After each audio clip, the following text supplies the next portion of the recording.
The memory feedback circuit. Of all the strange phenomena in the human mind, few are as quietly destabilizing as the memory feedback circuit. The experience of not just remembering, but remembering yourself remembering again and again until the original moment blurs into a series of echoes, each one a little more warped than the last. Imagine a tape recorder that, instead of capturing fresh sound each time, simply records the last playback, layer upon layer, echo upon echo, distortion multiplying with every pass. This isn't science fiction. It's the foundation of how memory truly works. A glitch in the mechanism of selfhood that hides in plain sight, affecting every story you tell yourself about who you are. Close your eyes for a second. Try to recall your very first memory. Maybe it's the face of your mother, a faded afternoon in childhood, a voice singing in another room. But if you look closer, if you really interrogate that image, you'll realize that what you're recalling isn't the moment itself, but a memory of recalling it, perhaps from when you tried to remember it last week or last year or decades ago. The original has been overwritten so many times that the difference between fact and fiction is as thin as air. This is the feedback circuit, a loop in which each recall subtly edits the original until you're left with a copy of a copy. An endless mirror maze with no true beginning. And the strangest part? The more you revisit a memory, the less accurate it becomes, even as it feels more real, more vivid, more true. It's a paradox at the core of being conscious, a time loop made of neurons and nostalgia. Science has shown us the mechanism. Each time you retrieve a memory, your brain must reconstruct it. Never a perfect retrieval, always a reassembly based on fragments, guesses, and the mood you're in at that exact moment. Every act of remembering is also an act of rewriting. Imagine a library where each book must be handwritten anew every time it's read. Errors creep in. New details sneak past the gate. If you were sad today, the memory picks up a hint of melancholy. If you felt brave, the remembered version of yourself stands a little taller. This is why eyewitness testimonies are so unreliable, and why siblings can recall the same event in childhood and argue about basic details. Who was there?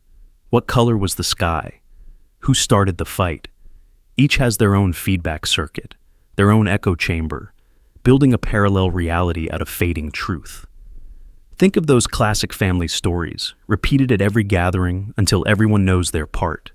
Maybe you're the hero of your own legend, or maybe you're cast as the comic relief, the quiet one, the misunderstood black sheep. At first, you remember how the story happened, but after years of retelling, you begin to remember only the telling itself, the laughter, the teasing, the way your uncle waved his hand, the punchline landing. The actual event slips away, replaced by the memory of remembering, and then the memory of remembering the memory. Layer by layer, your identity calcifies around versions that might never have existed.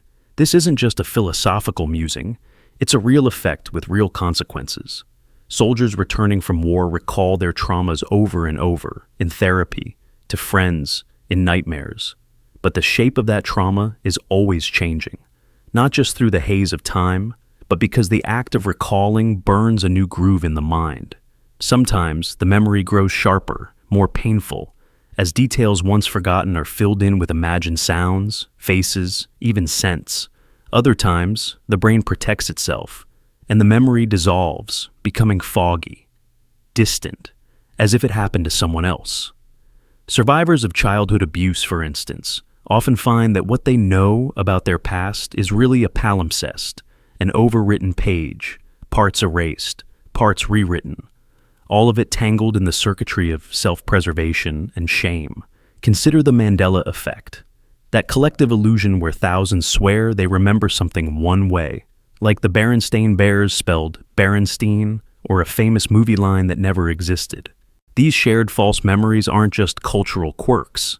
They're the product of feedback circuits running in parallel. One person misremembers, repeats it, and others latch on, their own memories warping to match. The more the story is told, the truer it feels, until even proof cannot shake the illusion. We become trapped in consensus hallucinations, armies of minds marching to the beat of a memory that never was. But it goes deeper still. Sometimes the feedback circuit becomes a loop of pain. You remember a loss, a breakup, a betrayal, a death. The first memory is raw, jagged. But as you revisit it, You start to remember your own reaction to the loss, the way you cried, the words you said to a friend, the songs you played in the dark. Soon, the emotion is attached not to the event itself, but to the memory of your response. It's grief made recursive, a heartbreak that sustains itself by remembering itself, until you're grieving not what you lost, but the person you were in the act of grieving.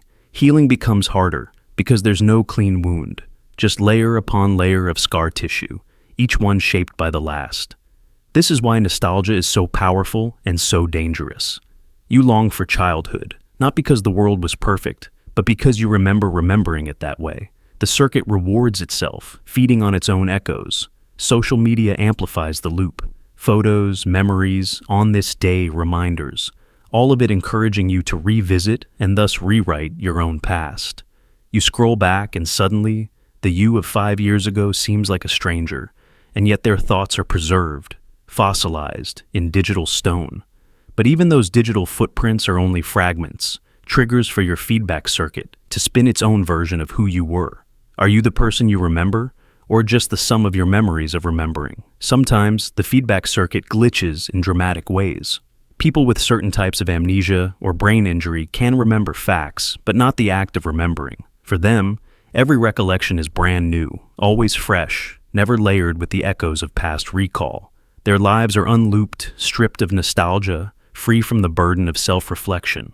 But for the rest of us, every moment is both new and old, experienced for the first time and the 1000th. We become both the actor and the audience, the archivist and the unreliable narrator of our own existence. The most haunting aspect of the memory feedback circuit is this: it's inescapable. No matter how hard you try to pin down a memory, the act of pinning changes it. You write a diary to capture the truth, but years later, your handwriting looks foreign, the details off, the emotions too intense or too flat. You're left with a copy of a copy, wondering if the truth ever existed at all. We like to think of memory as a photograph, something fixed, but it's more like a reflection in moving water, shifting, rippling, forever subject to the mood of the moment and the angle of the light. And yet, this imperfection is also what gives memory its power. It allows us to heal, to reinterpret, to find meaning in pain. The memory feedback circuit is not a bug. It's a feature of being human, the price we pay for self-awareness and storytelling. Every time we remember, we choose, sometimes unconsciously, what to keep, what to reshape, what to let fade. In the end, maybe the point is not to find the real memory, but to understand that the act of remembering is the act of becoming. You are not the sum of what happened to you, but the sum of every version you've carried, edited, and echoed across the years. So, the next time you feel the déjà vu of remembering a memory, or the melancholy sweetness of nostalgia, ask yourself, whose story are you telling? The child you were, the adult you became, or the memory that survived the edits? In the feedback circuit, the answer is always shifting, always uncertain. But in that uncertainty lies the mystery and the miracle of what it means to be alive. The now that repeats. You wake up. You blink. The same morning sunlight leaks through your curtains. You stretch, you stand, you move through your routine, shower, brush, coffee, keys. Each action so familiar, so unremarkably ordinary, that time seems to hesitate. Maybe at first you brush it off as déjà vu. But this is not a trick of memory, not just a fleeting impression. Instead, it feels like something deeper, something recursive. The same moment keeps coming back. You live the same now again. Not because the world is looping, but because your brain refuses to process what comes next. Reality has jammed in the machinery of your mind. The world tells you that time is linear, that each moment is a stepping stone, a bridge you cross only once. But for some of us, that bridge collapses halfway. Instead of moving forward, you step again and again into the same shallow puddle of time. Maybe you keep replaying the final words of an argument, the last breath of someone you loved, or the last normal day before everything changed. You keep waking up in the ruins of a moment that should be over, but never is. It's not time that repeats. It's you. There's a strange kind of paralysis here, a refusal to move beyond a moment because what comes next is either too uncertain, too painful, or simply too vast. Your brain, designed to protect you from overload, pulls the emergency brake. We're staying here, it says. This is as far as you go. So you relive the same conversation, the same regret, the same 5-second loop. Sometimes it's subtle, a smell, a sound, a flash of sunlight that transports you back. Sometimes it's all-consuming. You look around and feel the fabric of the present crumple into a script you've already performed. This is the now that repeats, and it's more common, more insidious than you think. Trauma survivors know it well. The soldier who hears a car backfire and is instantly returned to the battlefield. The child who escaped a burning house but still feels the heat in every dream. The breakup, the loss, the accident. Anything that splinters your sense of narrative, anything too sharp for your brain to file away as past. You get stuck. Not because you want to, but because your nervous system cannot find a way to safely advance the timeline. Neurologically, this happens when your brain's fear center, the amygdala, hijacks the story. The hippocampus, the region responsible for placing memories in the right order, fails to file the event under then. Instead, it sits there, unprocessed, always present tense. The mind is trapped in a feedback loop, replaying the moment because it's searching for a way out, a solution, an ending, a safety that never arrives. Until your brain can resolve it, the moment remains radioactive, and so you relive it over and over. But it's not only trauma. Sometimes the now repeats in far gentler forms. You move to a new city, and for weeks you still reach for the old apartment's light switch. You start a new relationship, but in every laugh, every silence, you hear echoes of the one before. You leave a job, but at 9 a.m., your body expects the same old desk, the same login, the same motions. Your habits drag the past into the present, not as nostalgia, but as unclosed loops. The old now keeps resurfacing because the new one hasn't sunk in yet. Repetition is not always about pain. Sometimes it's about uncertainty, your brain stalling at the edge of the unknown. We replay moments when the next step is blank. The end of school, the start of adulthood, the first week in a strange city, the day after a diagnosis. These are thresholds where your mind clings to what it knows, replaying it as if it might unlock a cheat code. But the future refuses to arrive until you're ready to process it. And so, you stay in the loop, floating between what was and what comes after. In some cases, the repetition is so subtle you barely notice. You start each day with the same scroll through your phone, the same social media ritual, the same arguments in your head. Modern life is built to keep us looping. Notifications, reminders, endless feeds. Each swipe, each click is a micro loop, a comfortable now that postpones what comes next. You're not just living the same moment, you're being trained to crave it, to fear the silence between loops, to avoid the discomfort of new unpredictable experience. There's a darker side to this too. Sometimes, the now that repeats is a defense mechanism, a form of self-protection that becomes a prison. The abused child who expects pain even when it's not coming. The anxious mind rehearsing worst-case scenarios, looping through potential disasters as if anticipation could prevent them. The heartbroken person replaying the breakup, hoping that if they can just analyze it enough, the ending will change. The brain is relentless in its need for closure, but when it can't find it, it settles for repetition. You might recognize this in your own life. Maybe you keep drafting the same apology in your head, years after the friendship ended. Maybe you repeat conversations with someone you've lost, trying to find the perfect words that would have saved them. Maybe you wake up in the night and feel like the clock hasn't moved at all, like you're still stuck in the moment before your world split. You try to move on, but the now that repeats is stronger than your willpower. It's a glitch, a groove in the record of your mind that the needle can't jump. And yet, there's something eerily beautiful in this mechanism. It's proof that your brain wants to heal, even if it doesn't know how. Each repetition is an attempt to make sense of what doesn't fit. It's your mind's way of trying to process the unprocessable, to solve a puzzle with missing pieces. The repetition is the struggle for meaning. Painful, yes, but also deeply human. You are not broken for looping. You are surviving, recalibrating, waiting for the story to move forward. But how do you break the loop? You can't force your brain to process trauma on command. You can't always fill the unknown with easy answers. The loop ends slowly when safety returns, when you give yourself permission to grieve, to feel, to accept that the past will never make perfect sense, when you let the moment be unfinished, without demanding that it repeat until you solve it. Sometimes, the way forward is not to fight the repetition, but to notice it, to bring awareness to the moment as it repeats, to feel its edges, to see what it's protecting you from. Then, gently, you can choose to step forward, even if your mind wants to stay behind. In therapy, this process is called integration. You name the loop, describe it, honor its place in your story. You let your nervous system know that the moment is over, even if it doesn't feel like it yet.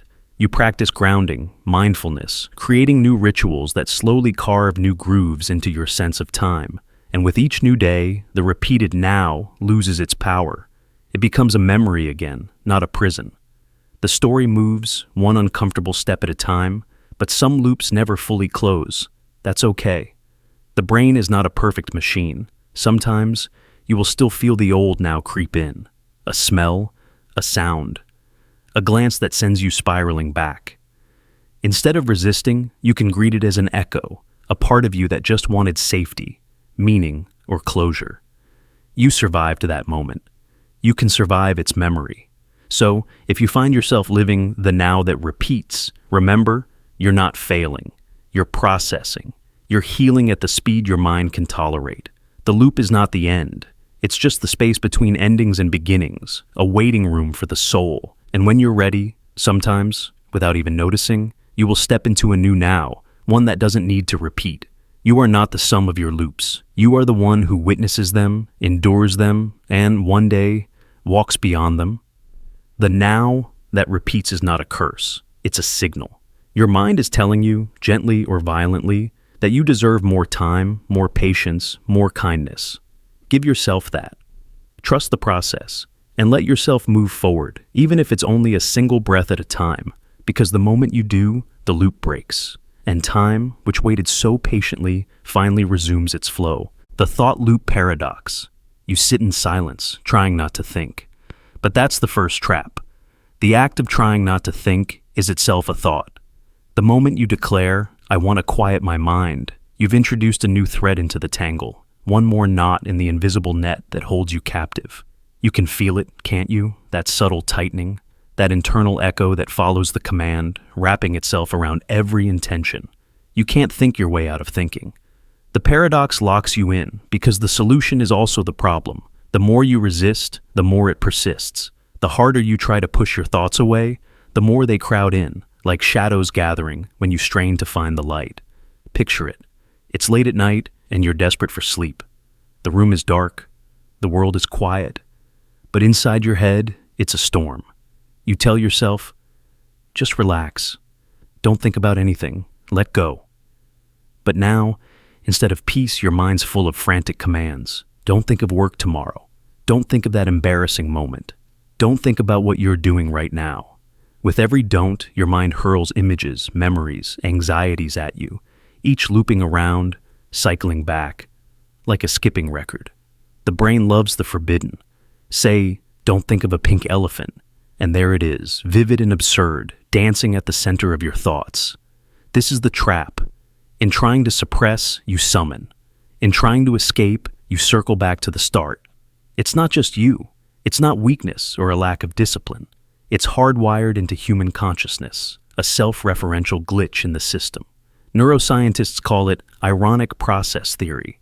When you try to suppress a thought, part of your brain is tasked with monitoring your own mind for signs of failure.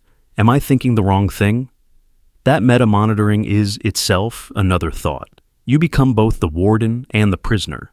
The intention to stop is a whisper that never leaves the cell. The harder you try, the deeper you dig in the same spot. You become like someone frantically trying to smooth out the surface of water with their hands, only to create endless ripples. Take the classic example of insomnia. People with racing minds try to will themselves into sleep, commanding their thoughts to dissolve. But each mental order creates a new wave of awareness. Am I relaxed yet? Am I thinking too much about not thinking? The paradox expands. Sleep becomes more distant. The mind, designed to solve problems, cannot solve itself. The observer becomes the observed, the snake chasing its own tail. Or think about meditation. A beginner sits down, seeking stillness. The teacher says, clear your mind. The student tries, but now they're acutely aware of every stray thought, every itch, every random memory. The more effort, the more noise.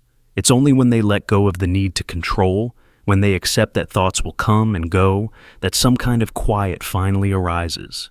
Not because they banish thought, but because they stop struggling against it. But even that realization can become a new loop. Am I letting go enough? Am I meditating correctly? Did I just mess up by noticing that thought? The trap shifts shape but never disappears completely. It happens in everyday life too. Say you have a regret, a moment you wish you could erase. You try not to dwell on it, but the effort itself draws you in. Why can't I stop thinking about it? Becomes its own torment, repeating on a loop. Anxiety feeds on this mechanism. The more you fear a thought, the more you check for it, the more it pops up. Like a horror movie villain, it gains strength from your attempts to push it away. You might try distractions, scrolling your phone, watching videos, overworking. And sometimes it works for a few minutes, but the root remains. When the distraction fades, the loop is waiting for you, just below the surface. The paradox of the thought loop isn't just a mental curiosity. It's a fundamental human struggle. It's the reason obsessions form, the engine behind compulsions, the shadow side of consciousness. Some people spend years running from their own thoughts, fleeing into noise, addiction, endless busyness, hoping to escape. But everywhere you go, your mind follows. There's a tragic beauty to this. The mind is both the architect and the captive of its own labyrinth. It builds walls of should and shouldn't, guards doors with labels like bad thought, and then forgets it has the keys the whole time. The act of trying to escape becomes the bars of the cell. The question isn't, how do I escape the loop, but can I live with the loop? What if the secret isn't breaking the circle, but stepping outside of it, watching it spin without getting caught inside? The loop exists, but you don't have to fuel it with resistance. You can see the thought, nod to it, let it pass. The paradox softens when you stop wrestling with it. There's a story from ancient philosophy about a man trapped in a hall of mirrors. He keeps searching for the exit, running from reflection to reflection, convinced that if he tries just a little harder, he'll break through. But every effort only multiplies his image. Eventually, he sits down, exhausted. Only then does he see. The mirrors were never walls. They were just glass. He could look through them the whole time, if only he stopped searching for the exit. Modern psychology echoes this ancient truth. Acceptance doesn't mean approval or giving up. It means making space for thoughts without judgment, letting them float by, like clouds, while you remain rooted on the ground. The more you try to control your mind, the more tangled it gets. But the more you witness, the more freedom you reclaim. You might notice it today. Maybe while you're walking, you try to clear your mind. Or, during a conversation, you try not to overthink your words. Maybe you notice an intrusive memory and say, "Go away." Pay attention to what happens next. See how quickly the loop forms. See how the effort becomes the thought. What would happen if, just for a moment, you stopped trying to escape and just observed? The loop might still be there, but it loses its power to trap you. The thought loop paradox is a feature of being human, not a flaw. It's a sign that your mind is alive, active, searching. But you are not your thoughts. You are the space in which they happen. You can let the loop spin without being spun by it. And in that small shift, there's a quiet freedom that no paradox can contain. The prememory distortion loop. Have you ever experienced that eerie sense of knowing before knowing? A moment when something happens and you're struck by the sensation that you already knew it was coming? Not just a familiar scene, but a bone-deep certainty like a premonition, only to later question if it was real. You wonder, was it foresight, or just your mind playing a trick on itself? This is the prememory distortion loop, an invisible circuit inside the architecture of human experience. A cognitive illusion so convincing that you start to believe your memory is more than memory, that it might reach forward in time. But what if that certainty is just memory pretending to be foresight? What if the loop is closed, not by fate, but by the mind's need to feel one step ahead? Let's walk into this labyrinth. Imagine you're sitting in a classroom and the teacher writes a complicated equation on the board. Before she finishes, a solution flashes in your mind. You're sure you've seen this before, or maybe even solved it. When the answer appears, you nod, almost relieved. But later, you ask yourself, did you really know, or did your mind retroactively fit the memory into the event, editing your own mental timeline? That's the loop, Prememory distorting the sense of what you knew and when you knew it, weaving hindsight into the fabric of the present until you can't tell where anticipation ends and recollection begins. The prememory distortion loop thrives in déjà vu. You walk into a room you've never entered, see a stranger you've never met, yet your mind vibrates with uncanny recognition. Most people dismiss it as a glitch, a misfire in the brain. But what if it's more than that? Research suggests déjà vu is born from a brief miscommunication between memory systems, your short-term and long-term storage blur, producing a phantom familiarity. But in the loop, the mind pushes further. You're not just recognizing something, you believe you predicted it. The memory masquerades as foresight, and suddenly the timeline bends. You feel a strange confidence about what comes next, as if the world is a movie you've already watched, every twist and turn familiar. Not from prophecy, but from your mind editing the script as it goes. Let's dig deeper. Think about those times you claim, "I knew that would happen." The breakup, the job loss, the betrayal. It's tempting to retroactively assign yourself psychic insight, but is it truth or narrative? Neuroscience tells us that memory is not a fixed recording. Every time you recall something, your brain reconstructs it, imperfectly, with pieces missing, filled in by imagination or expectation. This reconstruction can implant the idea that you had knowledge before the event, especially if the outcome is emotionally charged. It's comforting to believe you saw the signs, that you're not as helpless as fate makes you feel. The prememory distortion loop exploits this comfort, letting you rewrite your personal history as a chain of accurate predictions, even when your original memories held no such warning. Here's where it gets unsettling. This loop doesn't just warp individual moments, it can reshape entire identities. If you're someone who prides themselves on intuition, you might start collecting these "I knew it" moments, building them into a self-story where you're always a step ahead. But each new event passes through the filter of old memories, and the loop grows tighter. Eventually, you stop questioning whether your predictions were real and begin to trust the edited version of your past more than reality. The illusion becomes habit. You start to live in a world where memory is less about what was and more about what could have been. Foresight and hindsight become twins, indistinguishable, both echoing in the same chamber. Think of gamblers who often believe they can feel a win before it happens. After the fact, every victory is proof of their intuition. Every loss is a blip, forgotten or reframed.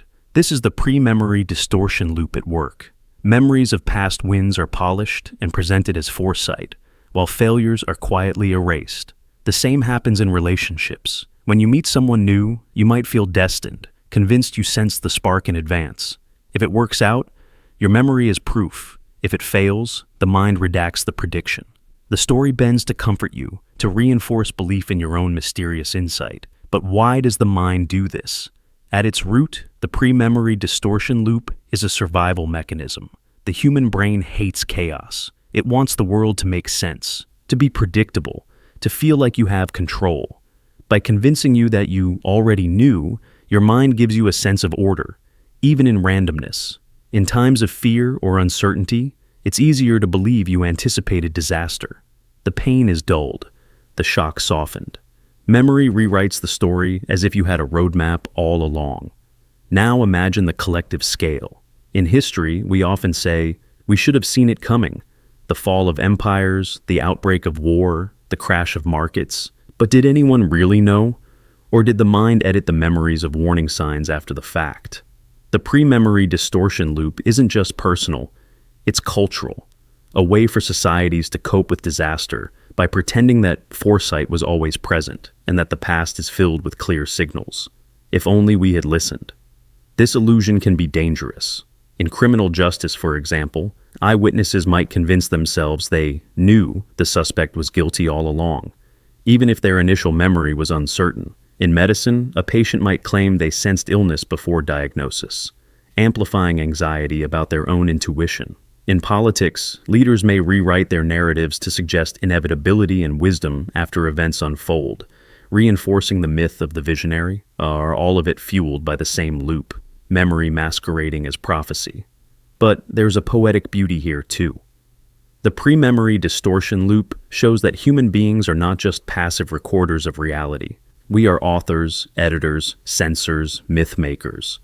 We rewrite the scripts of our lives not to deceive others, but to survive the terror of randomness and the vulnerability of not knowing. The loop is a testament to how deeply we crave coherence, how desperately we need to believe our lives have a hidden order. Even when the future arrives blind, our minds reach backward, stitching the new into the old, until what was once unknown becomes something we always knew. So the next time you feel that flash of knowing, that sense you predicted what was about to unfold, pause. Ask yourself, did you really see it coming, or is your mind closing the loop? Did you glimpse the future, or did your memory bend the timeline, threading anticipation into recollection? In the end, the distinction is almost irrelevant, because your experience, your sense of self, is constructed from these loops. We are all time travelers, not by moving forward, but by letting memory and imagination spin circles inside the present. The prememory distortion loop is not a glitch to be feared, but a function to be understood. It's the secret author behind your sense of déjà vu, your conviction of intuition, your belief in destiny. The mind is not just a mirror of the past, but a forger of futures that never existed until memory claimed them as its own. And so you walk through life, always haunted by the feeling that you've already been here, already known this, already lived the moment before it arrived. That's not prophecy, that's the loop. Memory pretending to be foresight, reality edited for comfort, time woven into narrative, and you, forever walking the Mobius strip of mind, searching for the seam where memory ends and fate begins. The time echo spiral, you're walking down a street you've never seen before, but something in the air, maybe it's a sound, a smell, a face in a passing window, triggers a reaction so deep and sudden you can't explain it. You tense up, or you laugh, or you flinch away. The moment passes, but the feeling lingers. Why did that hit me so hard? What just happened inside my mind?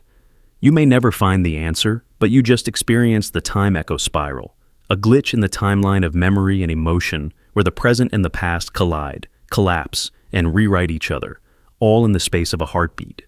At its core, the time echo spiral is the phenomenon where your reactions now are shaped by fragments of your past, often in ways you barely notice. But here's the twist. Every time you let the past shape your present, you also edit your memory of that past event. You reach back, not just to retrieve, but to revise.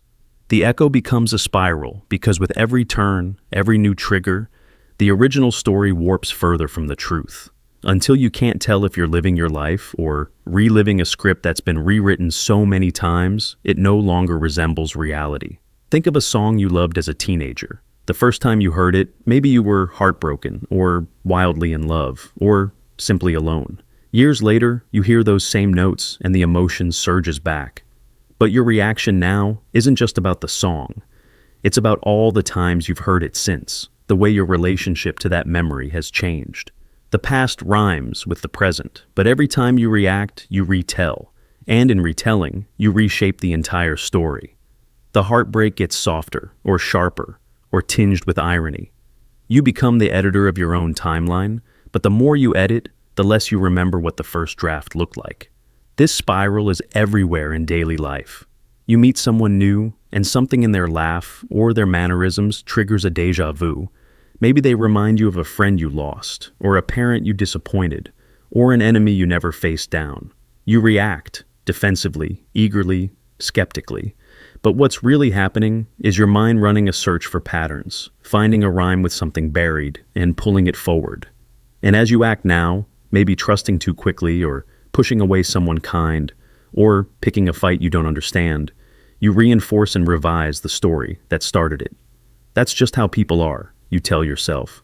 That's what always happens to me. The story tightens, the spiral winds in, and the original memory is colored by every future echo.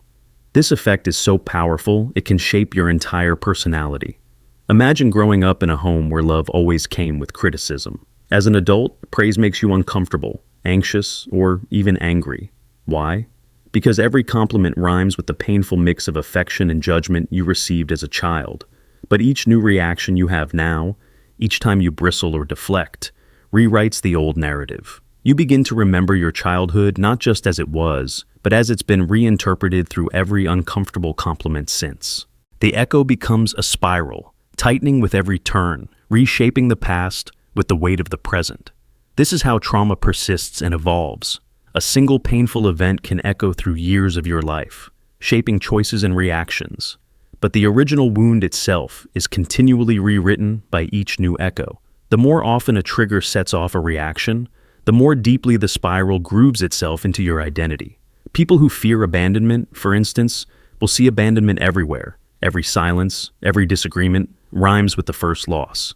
But the present-day pain doesn't just confirm the past, it rewrites it, intensifying the narrative, making the original story bigger, darker, more total than it ever was. What started as a wound becomes a lens, and the lens becomes the new story. But the time echo spiral isn't always about pain. Sometimes it's about growth, healing, or even joy. A person who once felt powerless might, through small victories, create positive echoes. Every success rhymes with earlier failures, and over time, those old defeats lose their sting. The memory of who you were is rewritten by the proof of who you've become. The spiral can widen as well as tighten, liberating you from old loops, letting you reshape your origin story into something survivable, even beautiful. Consider relationships. The way a new love is haunted by the echoes of loves before. You say, "I love you," and the words vibrate with every time you've said them in the past, every time you've been hurt or healed by love. But the way you react now, your openness or your caution, your hope or your suspicion, edits those earlier stories.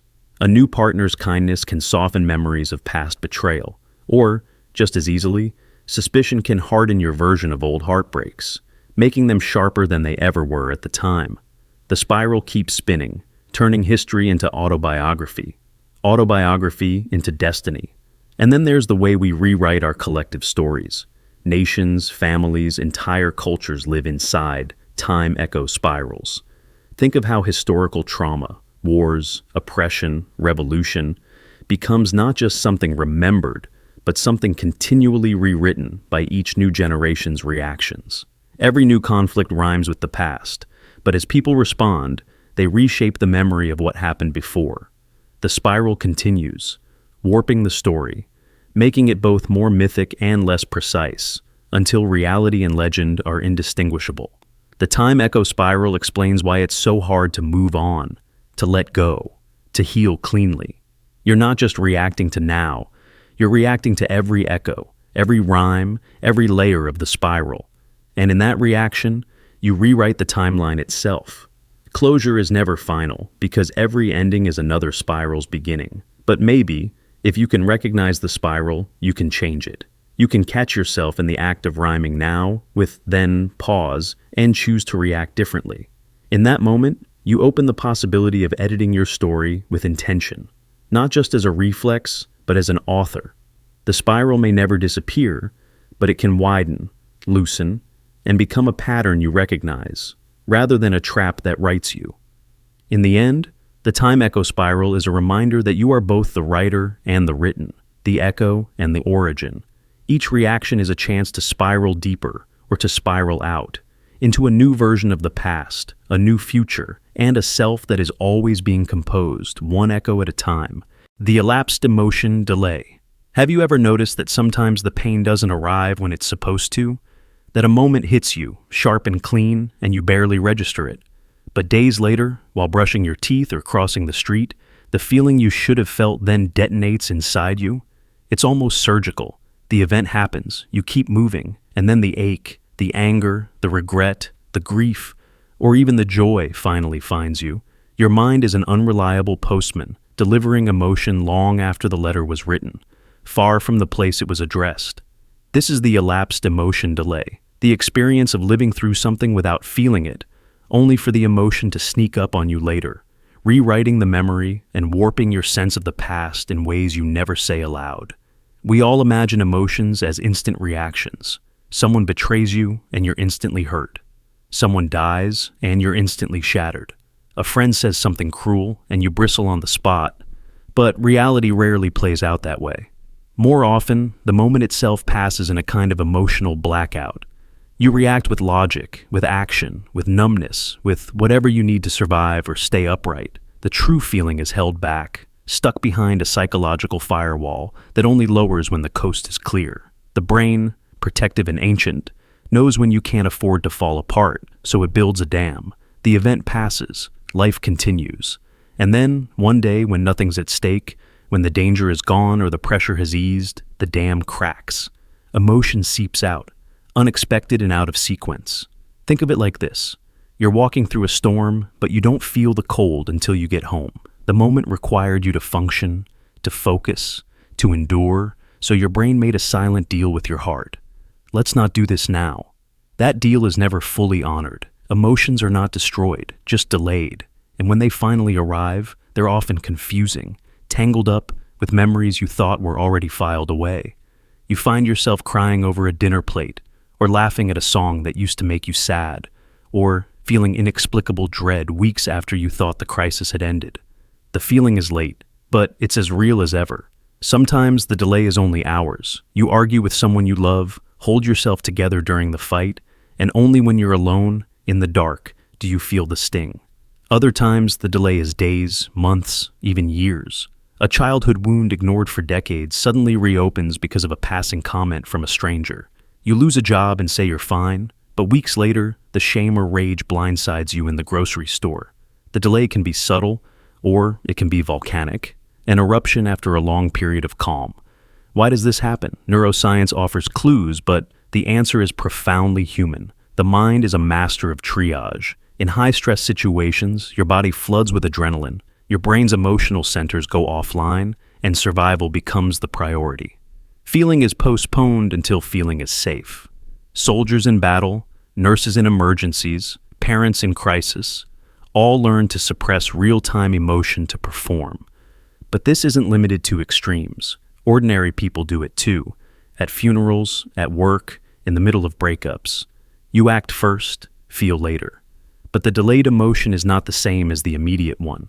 When it finally comes, it's filtered through the stories you've already told yourself about what happened. Memory has already begun its edits. Maybe you convince yourself you weren't really hurt, or you blame yourself for not reacting differently. By the time the feeling arrives, it's wearing a mask, sometimes twisted by shame, denial, or confusion. The emotion that erupts days later is both real and counterfeit, shaped by all the little lies and survival scripts you built while waiting for it to arrive. Here's where it gets strange. Delayed emotion can make you question your own sanity. You start crying in the middle of a perfectly ordinary day, with no clear trigger. You get angry over something trivial, only to realize it's the ghost of an old injury finally surfacing. Sometimes, you feel nothing at all, and wonder if you're broken. You're not. You're just living out the delayed math of emotion, where the arithmetic of the soul never adds up neatly in real time. Everyone has their own story of the elapsed emotion delay. Maybe it was the time you stood at a graveside, dry-eyed and hollow, only to fall apart a week later when you found a forgotten sweater. Maybe it was a breakup that felt like nothing in the moment, but shattered you when you saw an old photo. Maybe it was a victory you never celebrated, the joy only arriving when it was too late to share. We process what we can, when we can. Sometimes, our bodies and minds are just too slow to keep pace with the speed of life's changes. But there's another layer. Delayed emotion rewrites the past. When the feeling finally arrives, it seeps backward, coloring the memory itself. You start to believe you always felt this way. The breakup becomes tragic in hindsight. The loss becomes more significant than it was at the time. The argument grows sharper, the wound deeper, the joy more radiant. Memory and emotion rewrite each other in an endless unconscious feedback loop. The truth is lost, not in the facts, but in the feeling. This is why so many people struggle with regret. Why didn't I say something? Why didn't I cry? Why wasn't I angry? The answer is, because you couldn't be. Not yet. The self you were in the moment was not ready. The self you are now is left holding emotions that never got their chance. You can't go back and feel them on schedule. All you can do is honor their arrival, however late, however misplaced. Sometimes, the delay is a gift. It lets you survive what would have broken you. It lets you say the right thing in a crisis. It lets you finish the work, drive the car, hold the hand, make it through the day. But if you never make space for the delayed emotion, if you never let yourself feel what finally arrives, the cost builds up. Unfelt sadness curdles into numbness. Unacknowledged anger calcifies into bitterness. Unexpressed joy becomes emptiness, a celebration missed and mourned. So what do you do when you realize you're living with an elapsed emotion delay? First, you name it. Say to yourself, this is late, this is out of order, but it's real. Then, let yourself feel. Without judgment, without timeline, without apology. Let the past be rewritten by the arrival of what you couldn't feel before. Let the tears come late. Let the laughter ring out long after the joke. Let the ache finally settle in, and trust that your mind, as slow as it might be, is doing its best to protect you. The world is not designed for delayed feeling. We're expected to move on, to process in real time, to stay on script. But the soul is not a machine. It moves on its own clock, governed by tides we don't always see. If you find yourself ambushed by emotion long after the fact, know that you are not malfunctioning. You are human. You are alive. And your story, however out of sequence, is worth honoring. Sometimes, the emotion that arrives late is more honest than the one that never comes at all. Sometimes, it's the only way to survive the impossible. You can't always control when you feel, or how you remember, or what gets rewritten in the fog between then and now. But you can stand still for a moment and let the feeling finally catch up. And when it does, you'll know. You are finally whole, not because you felt on time, but because you felt at all. The reverse explanation loop.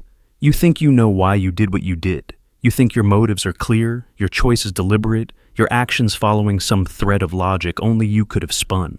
But that's the illusion, because sometimes what actually happens is the reverse. You act, you choose, you react, and then the reason appears after, like a shadow that walks backwards, a footprint appearing before the step. This is the reverse explanation loop, the subtle, everyday time travel of your mind, where the cause follows the effect, where your brain rewrites history not as it was, but as it needs it to be. Picture a moment. You're sitting in your room, and suddenly you stand up and open the window. The breeze hits your face, and you feel a strange relief. Only then do you realize, I must have been feeling stuffy. That's why I opened the window. But is that true? Did the discomfort really drive the action? Or did the action come first, and the reason arrived a second too late, stitched in after the fact, just to explain the gap? This is the human mind, writing backwards, turning effect into cause. You don't notice it, because it feels seamless. Memory plays tricks in real time, glossing over the truth in favor of coherence. You make a snap decision, say, breaking up with someone in a single moment of exhaustion. You walk away, and later, when asked why, you weave a story. I had been unhappy for months. I needed space. There were signs. You believe it, and maybe it's partly true. But the real catalyst might have been invisible, emotional, or even random, a culmination of tiny stresses, a flicker of mood, a forgotten dream. The mind hates a blank space. It fills in the gaps with explanations, even when those explanations only exist because you've already acted. The story isn't a lie, it's a necessity. It's your brain's way of restoring order, of making the chaos make sense. Scientists have studied this, peeling back the layers of self-justification. In one famous experiment, researchers had people make choices and then, without their knowledge, secretly swapped the options. When asked why they picked the option they actually hadn't chosen, people would confidently give elaborate reasons for a decision they never made. The act of explanation didn't depend on truth, but on the need for a reason. Your mind is a master storyteller, and sometimes the narrative runs in reverse. Imagine you're standing at a crossroads in your life. A new job, a risky move, an impulsive text sent at 2 a.m.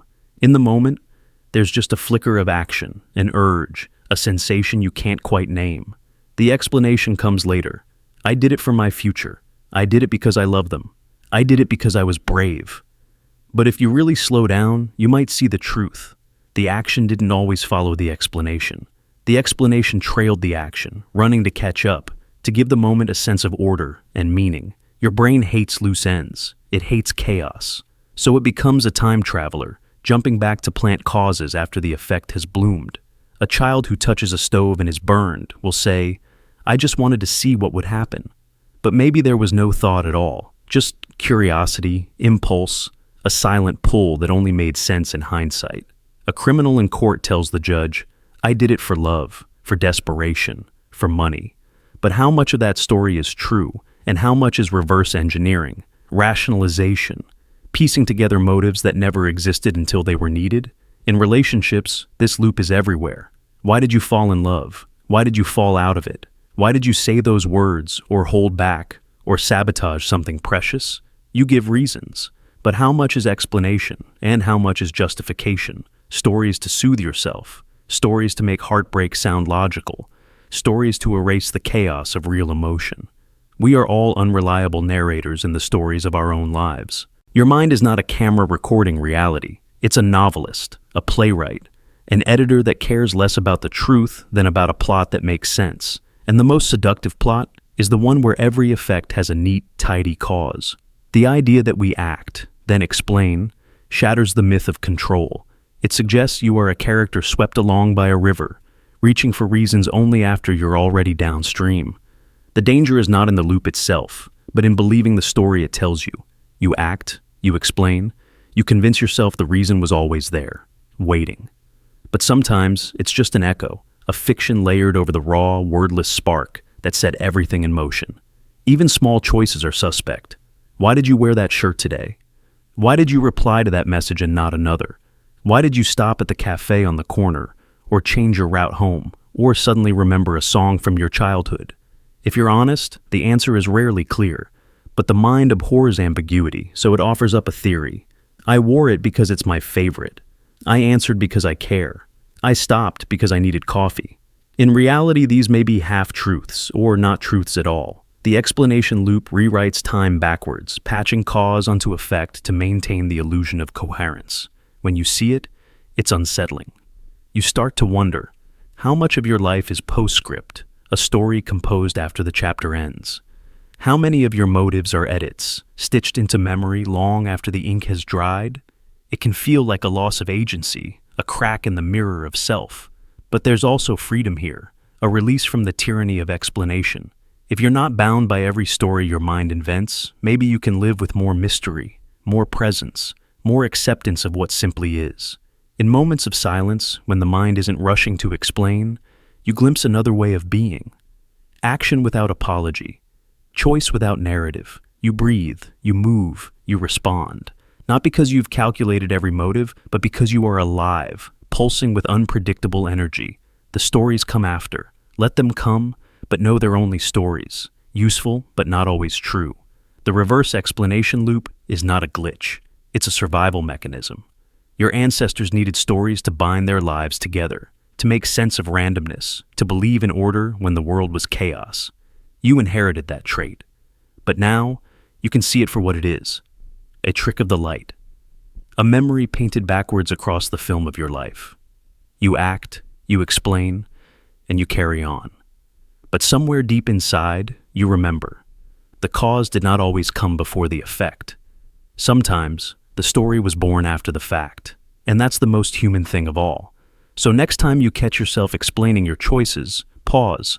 Notice the script forming in your mind, the way your thoughts trace backwards to create a story. Ask yourself, is this really why I did it? Or is this just the reason I needed now that it's already done? Sometimes the answer will surprise you. Sometimes it will free you.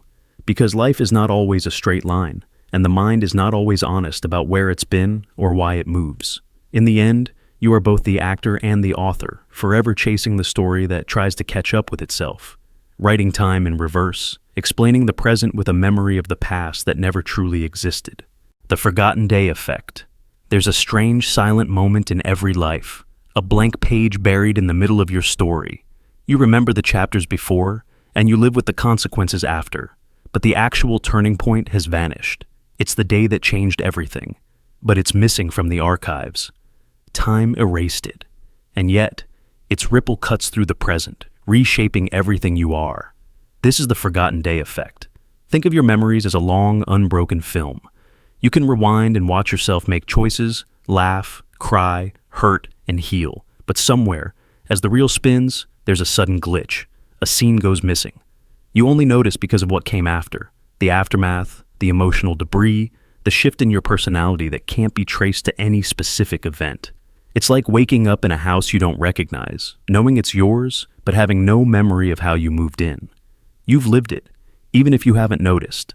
Maybe it's a friendship that shattered overnight, a sense of safety that disappeared without warning, a core belief that crumbled. You search your memory, desperate to find the moment it all changed, but the harder you look, the more it slips away. All you have left is the ripple, a subtle but relentless change in your thoughts, your behaviors, your sense of self. You feel different, but you can't say why. The past won't confess, it keeps its secrets. Why does this happen?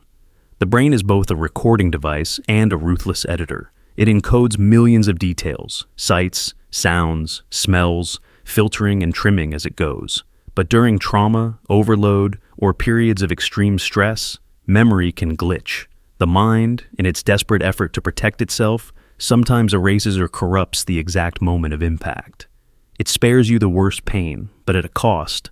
Now you're haunted by consequences with no origin story. Psychologists call it dissociative amnesia, but it happens on a spectrum. You don't need a catastrophic trauma to experience the forgotten day effect. Sometimes it's a slow erosion, 1,000 tiny hurts that culminate in a single silent collapse. Your brain, overwhelmed, trims the critical frame. Other times, it's the aftermath of a single overwhelming event, so emotionally radioactive that your mind buries it deep to shield you from the fallout. Imagine someone who used to love crowded rooms, suddenly avoiding parties for reasons they can't articulate, or a person who once trusted easily, now double-checking every word, every gesture, unable to recall the exact betrayal that made them cautious. The forgotten day is invisible, but its effects are everywhere, shaping new habits and fears, pushing you down roads you never chose. It's like an invisible hand rewriting your script in the middle of the night. This phenomenon isn't just clinical, it's deeply human. History is full of forgotten days, entire communities waking up changed after disasters, revolutions, or upheavals, with the actual moment of rupture blurred or lost. Survivors of war, loss, heartbreak, or sudden fortune often describe a gap in memory, a missing page where the world turned upside down. Artists try to capture it in poetry and film, the missing scene, the erased tape, the fade to black. But in personal life, it's more subtle and more painful. You feel the change, but you can't trace its source. It's like living with a scar whose origin you can't recall. You wake up one day and the world is just different. Your confidence is gone, or your laughter sounds unfamiliar, or your routines make no sense. Friends ask what happened, and you have no answer. You start to doubt your own story. Did something break you, or did you break yourself? Are you hiding the truth from others, or from yourself? The forgotten day effect can leave you feeling defective, like your autobiography is incomplete. You search old messages, journals, photographs, hoping for a clue, a timestamp, some evidence of the exact moment you changed. But memory refuses to yield. You remember everything except the crucial instant. You replay every scene before and after, but the turning point has dissolved. It's a mystery with no solution, an itch with no wound. And yet, the effect is profound. The missing frame becomes the lens through which you view your life. It distorts your sense of time, identity, and possibility. You start to question every memory. If you can lose one day, could you lose more? Can you trust any of your recollections? What else might be missing? The very foundation of selfhood starts to shake. You become the detective and the unreliable witness in your own case. This illusion can even influence how you move forward. Without the origin story, healing becomes complicated. You can't forgive what you can't remember. You can't process what you can't name. The ripple expands, touching relationships, ambitions, even your capacity for hope. Sometimes, the search for the missing day becomes an obsession, endless therapy, spiritual quests, or reckless experiments to trigger the memory. You want the pain to have a face, a name, a reason. But here's the twist. Sometimes the mind knows that remembering would only reopen the wound. Forgetting is the body's last defense. The absence is protective. The ripple is the signal. Something happened. You survived. The details don't change the reality. You've already adapted, changed course, become someone new. The missing day is a scar, but also a seal. The forgotten day effect reminds us how fragile memory is. how even our most crucial moments can be edited away, leaving us to live with the aftermath. It teaches humility. We are not the flawless historians of our own stories. We're at the mercy of the edits, the gaps, the protective fog that sometimes descends. And yet, we go on. We build new memories, form new meanings, and find ways to heal around the gap, even if we never fill it. So if you feel a change in yourself that you can't explain, if you sense a ripple from an event you can't recall, know that you're not broken. You're human. The mind does what it must to survive, sometimes at the cost of certainty. Instead of chasing the missing day, try honoring its ripple. Let it guide you toward compassion for yourself. You don't have to solve the mystery to move forward. Sometimes, surviving is the only proof you need. And when the present feels haunted by what you can't remember, take a breath. Trust the person you are now, shaped by every visible and invisible force. The forgotten day effect is a chapter in your story, even if you can't read the words. The fact that you're still here, searching, feeling, living, that's what matters. Let the ripple be a quiet kind of wisdom, a signal that you have changed, and that change, however mysterious, belongs to you. The narrative construction glitch. You wake up and remember your life as a story. Maybe not a good story, not a coherent one, but at least something with shape, a series of turning points, a few villains, a handful of heroes, a central character you call me. But pause and listen closer.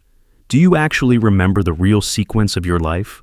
Or have you become an unreliable narrator, weaving together fragments, highlights, wounds, and half-memories into a tale that makes more sense than the chaos you actually lived?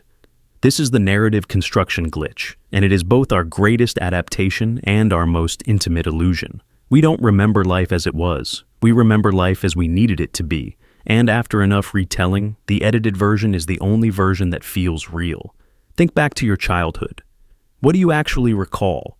Are those memories raw footage, or are they edited, narrated, and scored by the emotional music of hindsight? Maybe you remember the day your family moved houses, a box of toys dropped in the driveway, the sun too bright, someone laughing or crying. Or maybe you remember only the photo, the family story told so many times that now it's your own. You fill in blanks, smooth the edges, color in the shadows with feeling. Years later, you retell that story to someone else, and each time you do, the memory changes. Studies show that every time we recall an event, we subtly rewrite it. The story becomes a comfort, a script, a shield. Even your pain gets a plot line, as if suffering needs a reason. Even your triumphs become symbols of destiny, as if you always meant to arrive where you are now. But what happens when the story diverges from the truth? The narrative construction glitch is when the version you tell yourself becomes more vivid, more solid, more emotionally charged than anything that actually happened. It's the mechanism behind those moments when you say, "I've always been this way," or "I never would have done that," even when evidence says otherwise. Maybe you rewrite a betrayal into a lesson, a lost love into fate, a mistake into a chapter you had to endure. The pieces you forget, your mind quietly discards. The pieces that don't fit, you reshape until they do. Take the story of a breakup. In the first days, it's chaos, messy, unfiltered, contradictory. But over time, your brain stitches together a story that makes sense. Maybe you were the victim, maybe you were the villain, maybe you just outgrew each other. The new narrative becomes a kind of emotional balm. You forget the quiet, boring days, the random fights over nothing, the moments that don't fit the arc. Soon, the version you tell at parties is a story with a beginning, middle, and end. A cleaner, sharper, more meaningful version than the one you actually lived. Why do we do this? On one level, it's pure survival. The brain is not an archive, it's an engine for making meaning. The world is chaotic, unpredictable, full of randomness. Story gives us order. Story makes pain survivable, regret tolerable, joy repeatable. But story is also selective, and that's where the glitch creeps in. The more you retell, the more you revise. The more you revise, the more you believe the revision. Eventually, the original slips away, leaving only the version that fits the arc you want or need.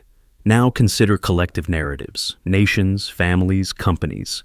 History itself is built on this glitch. Every country rewrites its past, elevating some events, erasing others, stitching together a story that creates identity, belonging, purpose. Every family has its legends, its secrets, its myths, told and retold until they harden into memory, even when the truth is lost. We bond through these stories, but we also trap ourselves in them. It's why siblings can remember the same childhood completely differently, each defending their version as the real one.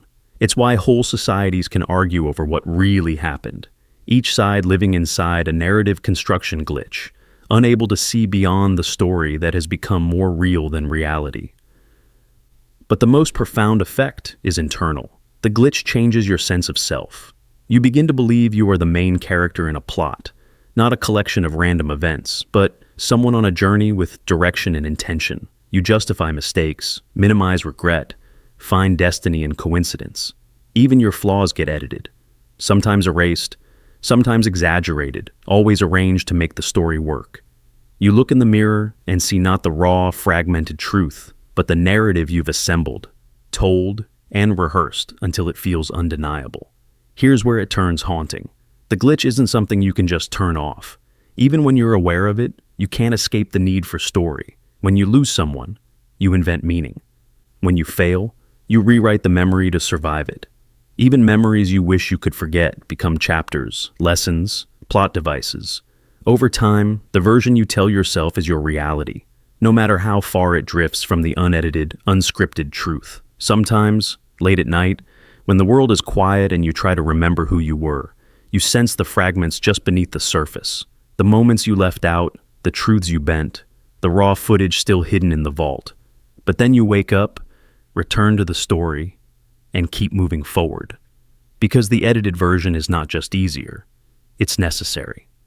The glitch is part of being human, the cost of making sense of chaos. So the next time you catch yourself telling your own story, how you survived, how you changed, how you became who you are, ask yourself, is this the truth or just the version that fits? Would you even recognize the unedited version if you saw it? Or has the glitch done its job so well that story is now the only reality you can touch? Maybe it doesn't matter. Maybe the narrative construction glitch is the only way to survive a world that never gave you a script. Maybe the illusion is the only truth you'll ever need. And so, you keep stitching, keep narrating, keep living inside the story until the edited version becomes the only one that ever really existed. The forgotten day effect. There's a strange silent moment in every life, a blank page buried in the middle of your story. You remember the chapters before, and you live with the consequences after, but the actual turning point has vanished. It's the day that changed everything, but it's missing from the archives. Time erased it, and yet, its ripple cuts through the present, reshaping everything you are. This is the forgotten day effect. Think of your memories as a long, unbroken film. You can rewind and watch yourself make choices, laugh, cry, hurt, and heal. But somewhere, as the reel spins, there's a sudden glitch. A scene goes missing. You only notice because of what came after. The aftermath, the emotional debris, the shift in your personality that can't be traced to any specific event. It's like waking up in a house you don't recognize, knowing it's yours, but having no memory of how you moved in. You've lived it, even if you haven't noticed. Maybe it's a friendship that shattered overnight, a sense of safety that disappeared without warning, a core belief that crumbled. You search your memory, desperate to find the moment it all changed. But the harder you look, the more it slips away. All you have left is the ripple, a subtle but relentless change in your thoughts, your behaviors, your sense of self. You feel different, but you can't say why. The past won't confess. It keeps its secrets. Why does this happen? The brain is both a recording device and a ruthless editor. It encodes millions of details, sights, sounds, smells, filtering and trimming as it goes. But during trauma, overload, or periods of extreme stress, memory can glitch. The mind, in its desperate effort to protect itself, sometimes erases or corrupts the exact moment of impact. It spares you the worst pain, but at a cost. Now you're haunted by consequences with no origin story. Psychologists call it dissociative amnesia, but it happens on a spectrum. You don't need a catastrophic trauma to experience the forgotten day effect. Sometimes, it's a slow erosion, 1,000 tiny hurts that culminate in a single silent collapse. Your brain, overwhelmed, trims the critical frame. Other times, it's the aftermath of a single overwhelming event, so emotionally radioactive that your mind buries it deep to shield you from the fallout. Imagine someone who used to love crowded rooms, suddenly avoiding parties for reasons they can't articulate. Or a person who once trusted easily, now double-checking every word, every gesture, unable to recall the exact betrayal that made them cautious. The forgotten day is invisible, but its effects are everywhere, shaping new habits and fears, pushing you down roads you never chose. It's like an invisible hand rewriting your script in the middle of the night. This phenomenon isn't just clinical, it's deeply human. History is full of forgotten days, entire communities waking up changed after disasters, revolutions, or upheavals, with the actual moment of rupture blurred or lost. Survivors of war, loss, heartbreak, or sudden fortune often describe a gap in memory, a missing page where the world turned upside down. Artists try to capture it in poetry and film, the missing scene, the erased tape, the fade to black. But in personal life, it's more subtle and more painful. You feel the change, but you can't trace its source. It's like living with a scar whose origin you can't recall. You wake up one day and the world is just different. Your confidence is gone, or your laughter sounds unfamiliar, or your routines make no sense. Friends ask what happened, and you have no answer. You start to doubt your own story. Did something break you, or did you break yourself? Are you hiding the truth from others, or from yourself? The forgotten day effect can leave you feeling defective, like your autobiography is incomplete. You search old messages, journals, photographs, hoping for a clue, a timestamp, some evidence of the exact moment you changed. But memory refuses to yield. You remember everything except the crucial instant. You replay every scene before and after, but the turning point has dissolved. It's a mystery with no solution, an itch with no wound. And yet, the effect is profound. The missing frame becomes the lens through which you view your life. It distorts your sense of time, identity, and possibility. You start to question every memory. If you can lose one day, could you lose more? Can you trust any of your recollections? What else might be missing? The very foundation of selfhood starts to shake. You become the detective and the unreliable witness in your own case. This illusion can even influence how you move forward. Without the origin story, healing becomes complicated. You can't forgive what you can't remember. You can't process what you can't name. The ripple expands, touching relationships, ambitions, even your capacity for hope. Sometimes, the search for the missing day becomes an obsession, endless therapy, spiritual quests, or reckless experiments to trigger the memory. You want the pain to have a face, a name, a reason. But here's the twist. Sometimes the mind knows that remembering would only reopen the wound. Forgetting is the body's last defense. The absence is protective. The ripple is the signal. Something happened. You survived.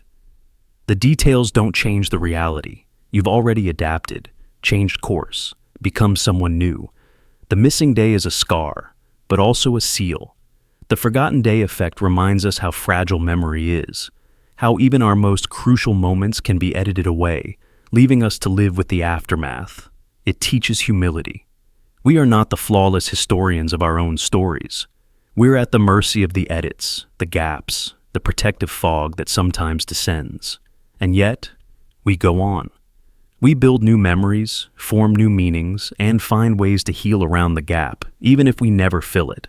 So if you feel a change in yourself that you can't explain, if you sense a ripple from an event you can't recall, know that you're not broken.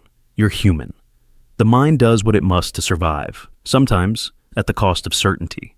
Instead of chasing the missing day, try honoring its ripple. Let it guide you toward compassion for yourself. You don't have to solve the mystery to move forward. Sometimes, surviving is the only proof you need. And when the present feels haunted by what you can't remember, take a breath. Trust the person you are now, shaped by every visible and invisible force. The forgotten day effect is a chapter in your story, even if you can't read the words. The fact that you're still here, searching, feeling, living, that's what matters. Let the ripple be a quiet kind of wisdom, a signal that you have changed, and that change, however mysterious, belongs to you. The pause between thoughts. You sit at your desk, eyes unfocused, staring through the wall. For a moment, your awareness flickers, just a split second, a gap where nothing happens. No thoughts, no memories, not even a sense of self. Then, like a movie spliced without warning, your mind resumes. The clock has jumped ahead, but you didn't see it move. You have no idea what was lost. Instead, you feel only a seamless flow, as if your consciousness was uninterrupted, as if you never disappeared at all. This is the pause between thoughts, the blank space where your awareness vanishes, and your brain, desperate for a coherent story, covers up the emptiness with an invisible patchwork of false continuity. It's a phenomenon so ordinary and subtle that most people live their whole lives without ever seeing it, and yet it shapes the texture of our daily existence, quietly erasing whole fragments of time. Think back to the last time you zoned out. Maybe you were driving on a familiar road, and suddenly you arrived at your destination with no memory of the last few kilometers.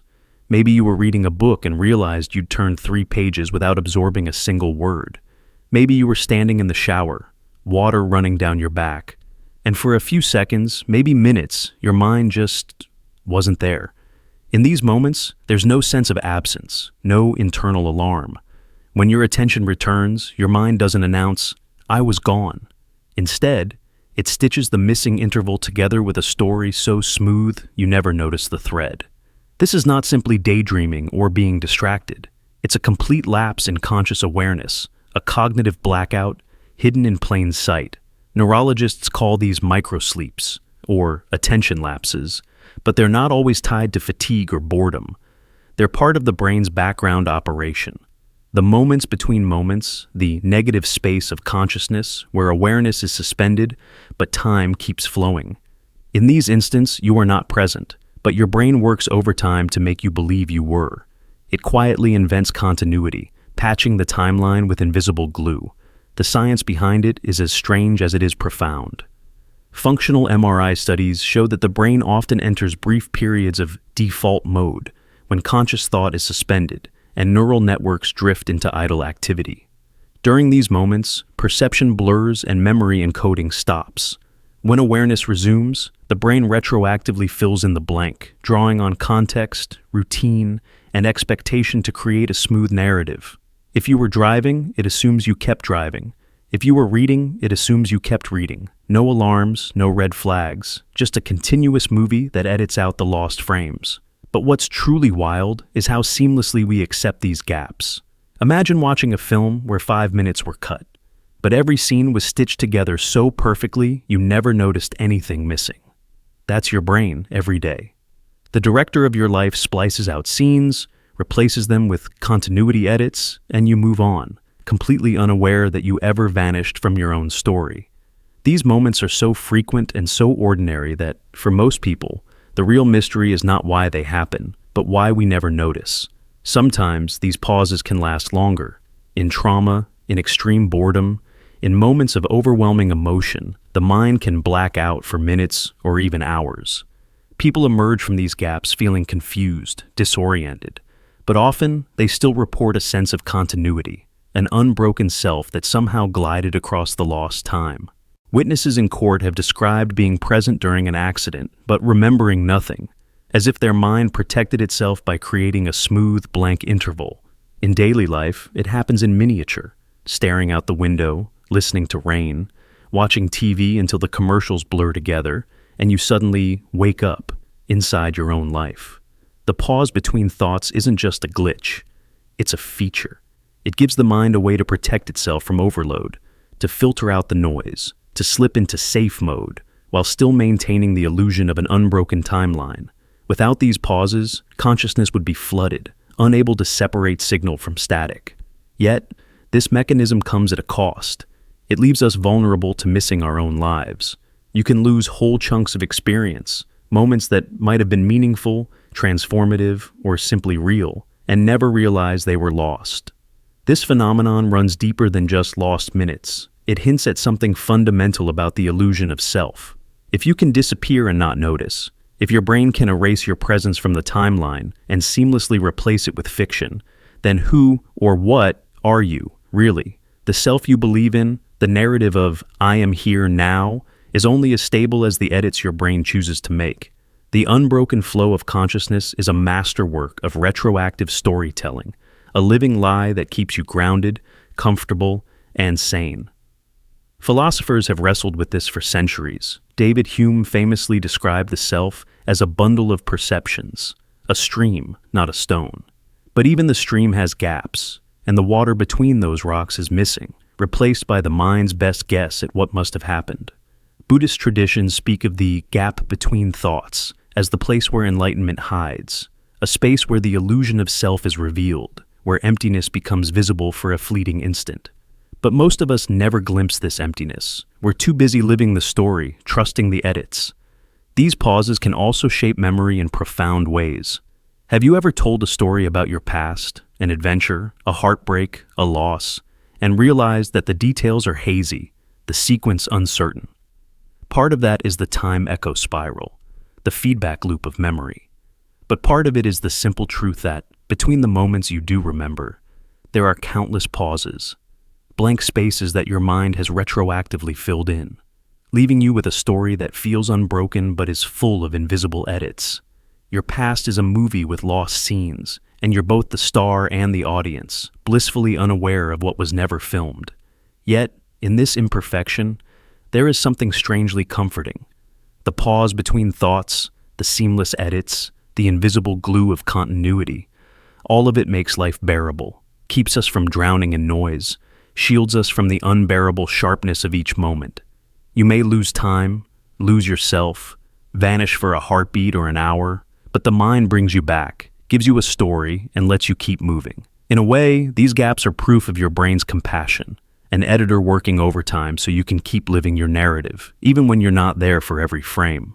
So, the next time you catch yourself staring into space, blinking at the clock and wondering where the time went, remember, you slipped out of your own story for a moment. You vanished. But your brain, loyal to the end, made sure you never noticed. In the pause between thoughts, you glimpse the machinery of consciousness, a brief, invisible magic trick. And the show goes on, with you as both magician and audience, always returning, always believing the story never paused at all. The Premonition feedback loop. You sense something bad is going to happen. You feel it in your chest, a subtle tightening, the prickle of invisible danger. Maybe it's just a whisper of anxiety, maybe a half-formed image, someone leaving, a disaster looming, a moment of humiliation replaying in your head before it ever occurs. You tell yourself you just know it. You act on that feeling, careful, cautious, maybe a bit more withdrawn than usual. You call someone you haven't spoken to in weeks, or you choose a different route home, or you cancel a plan last minute with an excuse you barely believe yourself. The day unfolds and nothing terrible happens. You sigh with relief. Or maybe something small does go wrong, but not in the way you expected. Still, a strange certainty settles inside you. I felt this coming. I knew it. You call it intuition, premonition. Your mind writes a story where you foresaw the future and acted to prevent or soften the blow. But what if it's not foresight at all?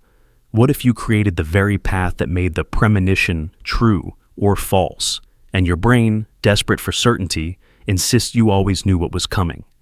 This is the premonition feedback loop, the strange recursive logic of fear, action, and memory. It starts with anxiety, that old primitive warning system wired to help us survive.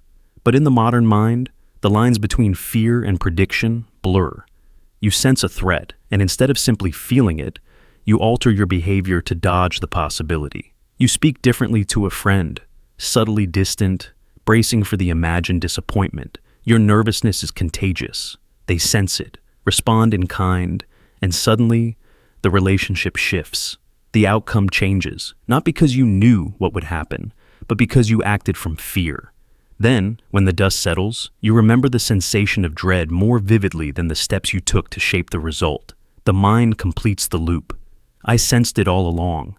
The prophecy fulfills itself, not by magic, but by the logic of feedback. Think back to a time you felt certain disaster was coming. A breakup, a failure, an accident. You braced yourself. Maybe you even prepared. You watched for signs, tightened your grip, moved in ways you otherwise never would. When the feared thing came to pass, it felt like confirmation. I always knew. But maybe you nudged events along by living in their shadow. Or maybe you diffused the threat through your preparation, and when nothing happened, you still credit your sixth sense, not the hundreds of tiny choices that steered you to safety. The line between premonition and self-fulfilling prophecy fades until you can't say where one ends and the other begins. In psychology, this loop is more common than you think. Anxiety sharpens your awareness for patterns, threats, tiny signals in the environment. When you expect trouble, you look for it. You find it. If it isn't there, you reinterpret neutral events as evidence for your worry. If it is there, your mind claims victory. See, I knew it. But what you rarely see is how your expectation changes your own posture, your words, your energy. Fear seeps into your choices. You act in ways that bend reality around your anticipation. The future you feared is shaped, at least in part, by the way you treated the present. Consider the job interview you walk into, already convinced you'll be rejected. Your nerves make your voice waver, your answers stumble. The interviewer senses your discomfort. You leave, rejected, and the mind stitches together the narrative, I saw it coming. Or maybe you expect a friend to drift away, so you stop reaching out as much. They mirror your withdrawal, and the friendship fades. It feels like fate. But really, you helped write the script, even as you believed you were just watching it play out. Even when the dreaded thing doesn't happen, your mind can rewrite memory to close the loop. You'll say, I knew something was off. I was right to be cautious. Or, if nothing happens, you claim credit for the safe outcome. I listened to my intuition. That's why I'm okay. The mind needs coherence, closure. It stitches anxiety and action into a single seamless story. Fear becomes evidence for itself, whether or not the future agrees. Social science calls this confirmation bias, but it runs deeper. It's not just about finding what you expect, but unconsciously creating it. The loop becomes a survival strategy, a way for the mind to turn uncertainty into a feeling of control. We crave the illusion that we can see around corners, that our worries are secret messages from the future, warnings meant only for us. And in a sense, we become our own prophets, writing the future by the shape of our fear, then editing the past to make ourselves psychic. Think about how many times this has played out in your own life. You worried about being betrayed, so you became suspicious, distant, maybe even accusing. The trust crumbled, not from fate, but from the energy you brought into the room. Or you feared failing an exam, so you avoided studying out of dread, and the failure became almost inevitable. Later, you looked back and said, I knew it. You didn't just predict the outcome, you helped assemble it from the inside out. But what happens when you notice the loop? When you catch your mind rewriting history, shaping memory to fit the comfort of a premonition come true? There's discomfort there, a sense of lost magic, a shattering of certainty. But there's also power. If you can see how the loop works, you can step out of it. You can separate fear from prophecy, action from destiny. You can ask, what did I really know? And what did I change by acting out of fear? This isn't just about anxiety. The premonition feedback loop shapes hope, optimism, even self-fulfilling joy. If you believe something good is coming, you move with more confidence. You take risks. You open doors for yourself. When the reward arrives, you say, I felt it coming. Sometimes that's true in its own way. The future isn't written yet, but your belief in it can tilt reality in your favor. That's the beautiful side of the loop. You can choose to notice it, use it, and maybe even rewrite the script as you go. But be careful not to mistake every feeling for prophecy. Your fears are not always signals from the future. Sometimes they're echoes of old wounds, random static, leftover stories from another time. The loop is there, waiting, eager to turn worry into certainty and certainty into history. The real strength is in seeing the pattern, holding your fears gently, and acting with awareness, not as a captive of the loop, but as its observer. So the next time you feel a sense of doom, a flash of intuition, a voice whispering, I knew this would happen, pause. Ask yourself, what am I really sensing? What will I do with that feeling? Am I changing the future or just predicting it? Notice the moment where fear turns to action and action turns to memory.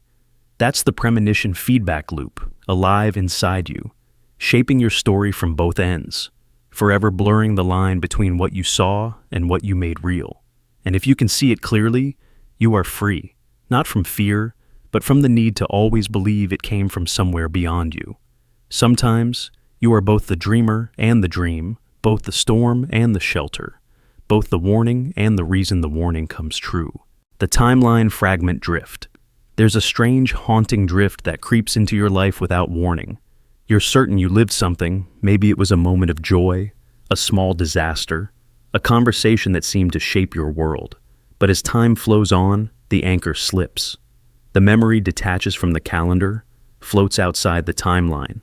Did it happen last year? 10 years ago? Did it even happen at all? You replay it, feel the emotional residue, but the context is gone. Welcome to the timeline fragment drift. It begins innocently enough. You're scrolling through old photos, hearing a familiar song, or drifting off to sleep. Suddenly, a vivid scene flashes through your mind. You see yourself laughing with friends in a place you can't quite place, or maybe you're having an argument, or watching something extraordinary unfold. It's clear as day for a moment, and then the details blur. When was this? Who was there? Was it before or after that breakup, that move, that life change? Your mind starts to question itself. You chase the memory, but it slips further out to sea. For most people, memories are strung together like beads on a string, one event leading to another, each anchored in time. But the timeline fragment drift cuts the thread. Now the beads scatter, some roll away, some merge with others, and some, most mysteriously, begin to feel like dreams, half-remembered, not entirely yours. The more you try to force the memory back into place, the less certain you become. Was this a real event or did you just imagine it? Was it a story someone else told you, a scene from a film, a life you dreamed but never lived? This phenomenon isn't just absent-mindedness or nostalgia. It's an eerie sense of unreality, a mental fog where certainty evaporates. It can happen to anyone, after trauma, during periods of stress, even as a simple side effect of getting older. But in the moment, it feels like a glitch in the matrix. Your own past becomes a territory you can't reliably navigate. Time, once linear and safe, dissolves into a swirl of disconnected fragments. Imagine this. You're talking with an old friend, laughing about a memory. You start to describe it. The road trip, the late-night diner, the strange song on the radio. But halfway through you hesitate. Was that with this friend or someone else? Was it before you moved cities or after? You suddenly can't find the edges.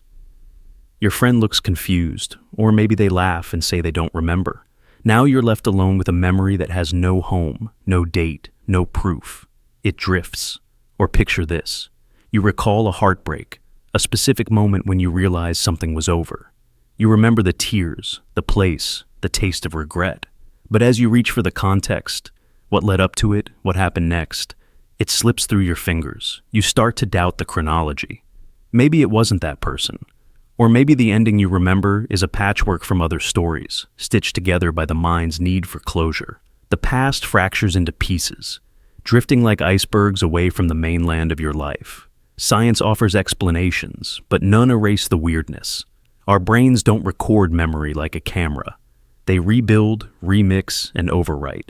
Each time you recall something, you're not playing a file, you're reconstructing, filling in gaps, sometimes inventing details to make the story make sense. Stress, exhaustion, and trauma can disrupt the process, causing fragments to break away, untethered from the sequence they once belonged to. But the timeline fragment drift isn't just a flaw.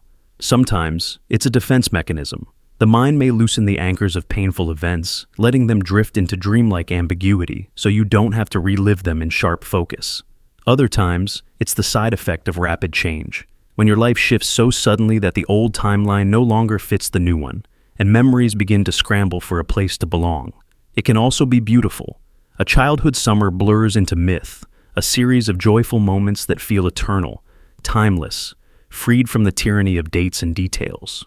Sometimes, the drift creates a sense of nostalgia, so deep it feels spiritual, a longing for a place and time that might never have existed, yet shapes you all the same.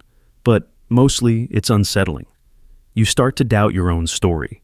Did I really have that conversation? Was I truly there?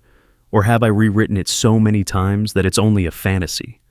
The line between lived experience and imagined memory becomes thin. You begin to wonder what else you've forgotten, what truths you've edited without realizing. Time becomes liquid, dreamlike, treacherous.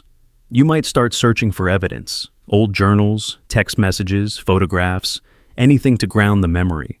Sometimes you find nothing, and the fragment floats further away.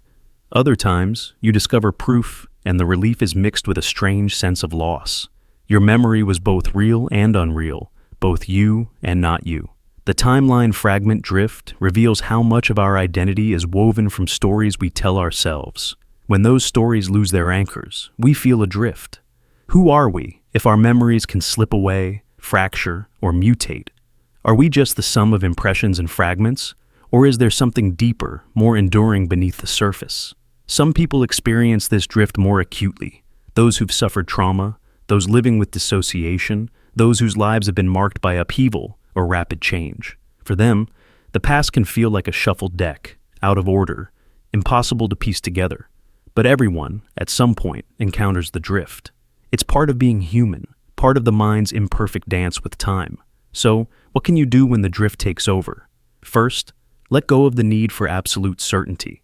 Memory was never perfect, except that some pieces will never fit back into the puzzle, and that's okay.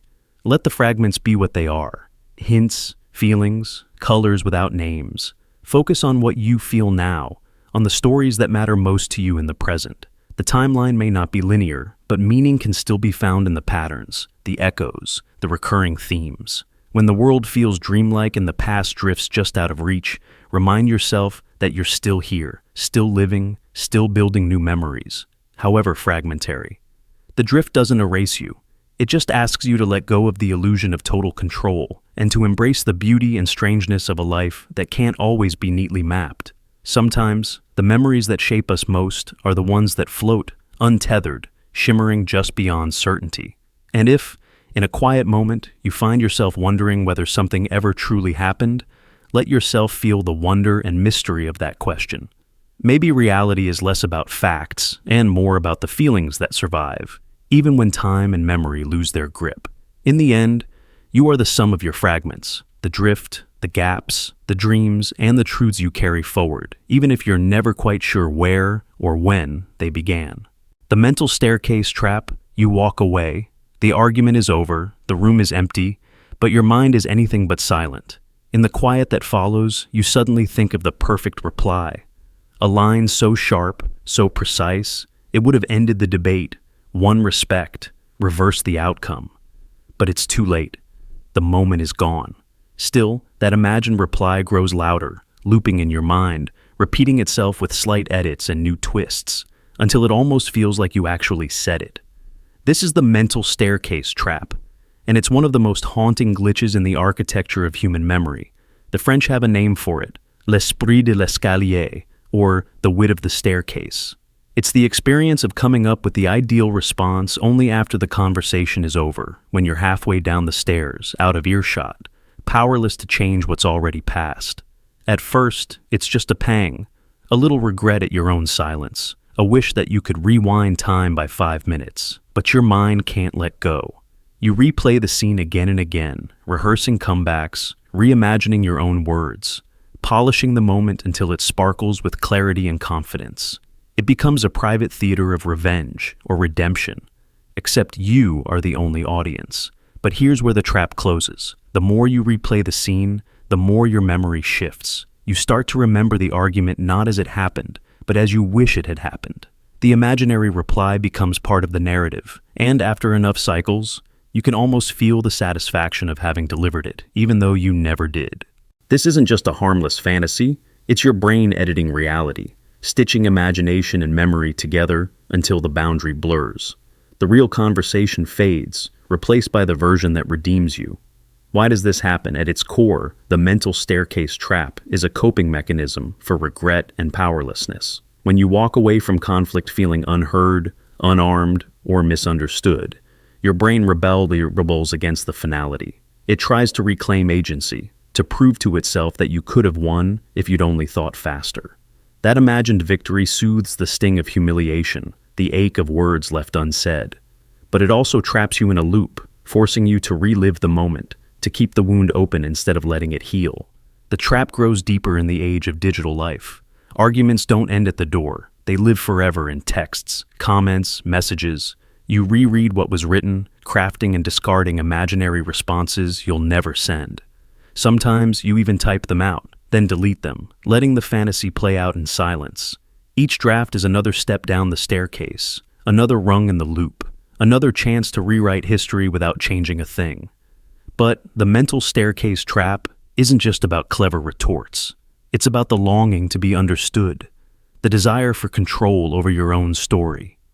In moments of emotional intensity, the mind cannot accept unfinished business, so it keeps spinning, not just to find the right words, but to restore the balance that reality denied you. You imagine not only what you would have said, but how the other person would have reacted, how the outcome would have shifted, how the world might feel if you had been just a little braver, a little quicker, a little more yourself. Over time, the trap can distort more than a single memory.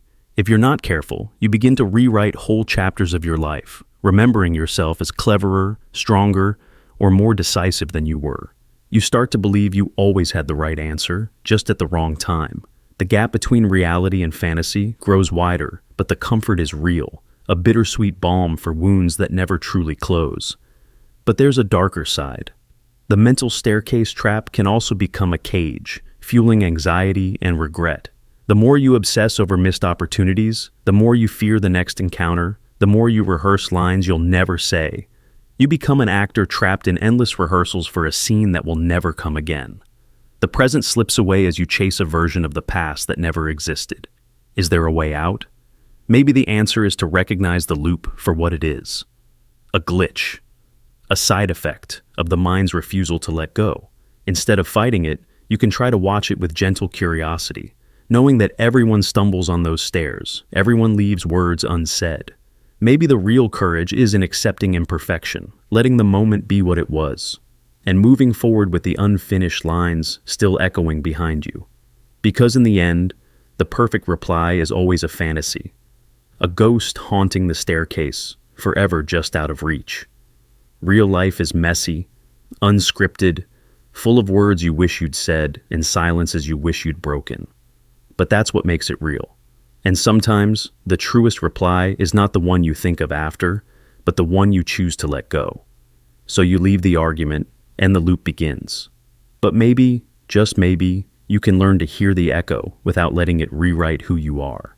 Maybe you can walk down the mental staircase, one imperfect step at a time, and trust that even without the perfect line, your story is still worth telling. The routine repetition blur. You wake up to the same alarm, at the same hour, in the same bed. The sun seeps through your curtains at a familiar angle.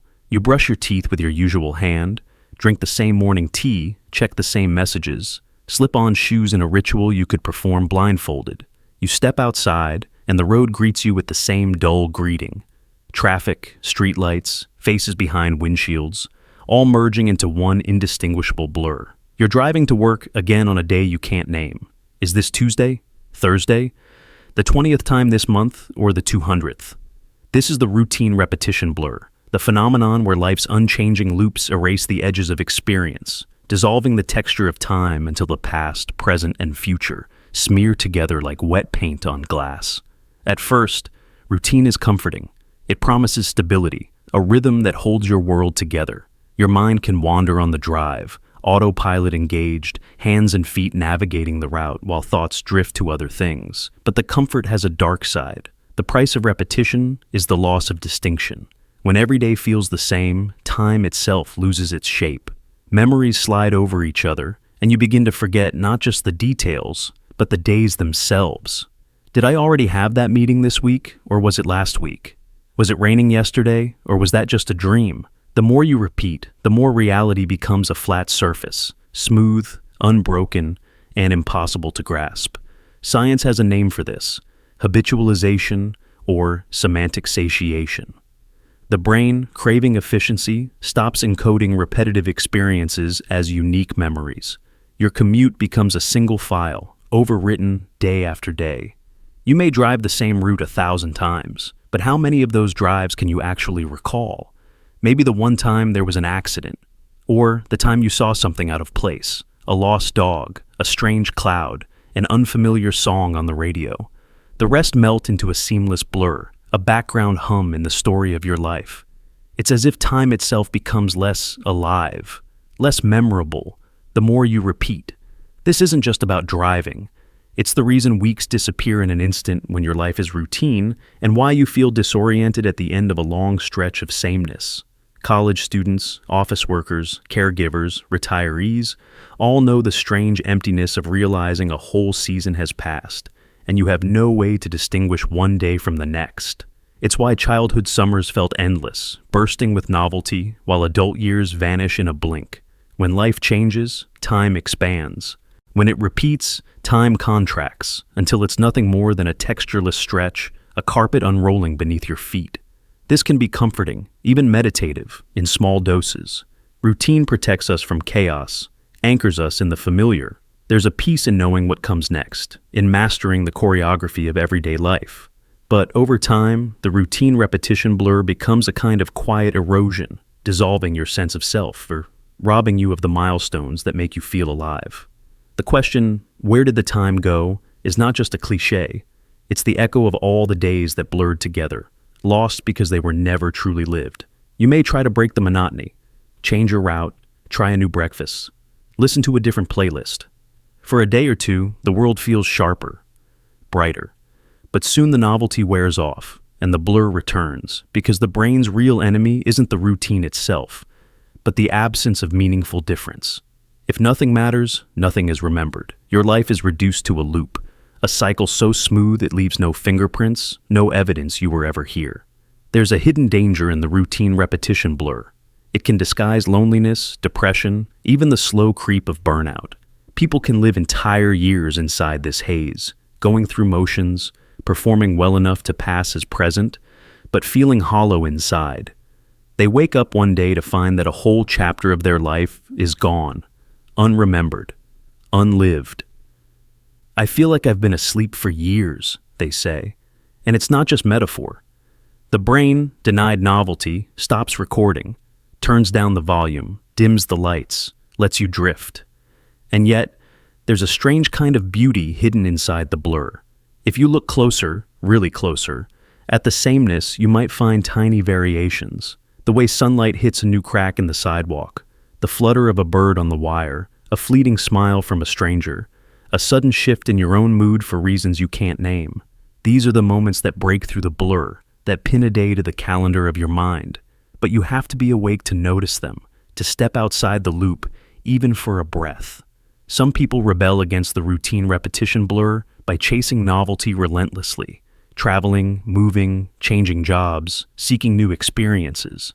But even novelty can become a routine, a new pattern so expected it loses its magic.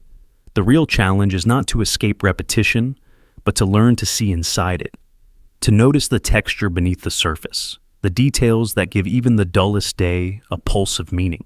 Mindfulness, presence, attention, these are the tools that cut through the blur, that let you carve memories into the stone of time. The routine repetition blur is the silent eraser of life, the mechanism by which time slips through your fingers, unnoticed and unmarked. But you are not powerless. With awareness, with intention, you can pierce the surface, find the threads of meaning hidden inside the loop, and reclaim the days you might otherwise lose. Every routine contains the seed of surprise, every loop a chance to wake up inside your own life. The blur is not a sentence, it's a challenge, an invitation to remember that you are here, even now, even in the sameness. Time may flatten, but you can still leave your mark, one moment, one memory, one conscious breath at a time. The identity lag glitch. You've outgrown your old life. You know this. Maybe you've broken a habit, escaped a toxic relationship, survived loss, or simply changed your beliefs. You look in the mirror and see someone wiser, stronger, or at least different from the person you were a year ago. But then, out of nowhere, something happens that yanks you back. A stray comment, an old fear, a chance encounter, and suddenly your body, your reflexes, your very thoughts respond, as if you never changed at all. Your hands shake with a worry you thought you'd outgrown. Your voice cracks in front of people who used to intimidate you. You apologize for things that aren't your fault. You panic, withdraw, or overcompensate in ways that no longer fit the person you're trying to be. This is the identity lag glitch, a psychological time delay where your brain keeps dragging your old self into the present, reacting to ghosts you've already left behind. You might recognize the feeling. You're in a new job, but you freeze every time your boss raises their voice, as if you're still the nervous intern from your first day. You're in a loving relationship, but you flinch at innocent gestures, haunted by memories of someone who once weaponized affection. You want to trust, but your heart accelerates at the smallest sign of disappointment, remembering betrayals you swore you'd moved past. You catch yourself saying yes to things you no longer want, or biting your tongue when you should speak up, as if the old programming still runs beneath your new software. It's as if your body is tuned to an outdated script, a reflexive choreography that once kept you safe but now just keeps you stuck. The truth is, identity doesn't update all at once. Change is slow, fragmented, and often invisible. You might outgrow a role, a belief, a fear, but your nervous system doesn't get the memo. The brain is built for efficiency, not accuracy. It conserves energy by running the same patterns that worked before. So when you step into a new life, the old triggers, the old self-talk, the old chemical reactions don't just vanish. They echo. You feel the lag between who you were and who you're becoming, a psychological time zone that's always running late. This lag can show up anywhere. Maybe you've lost weight, but still find yourself avoiding mirrors or apologizing for taking up space.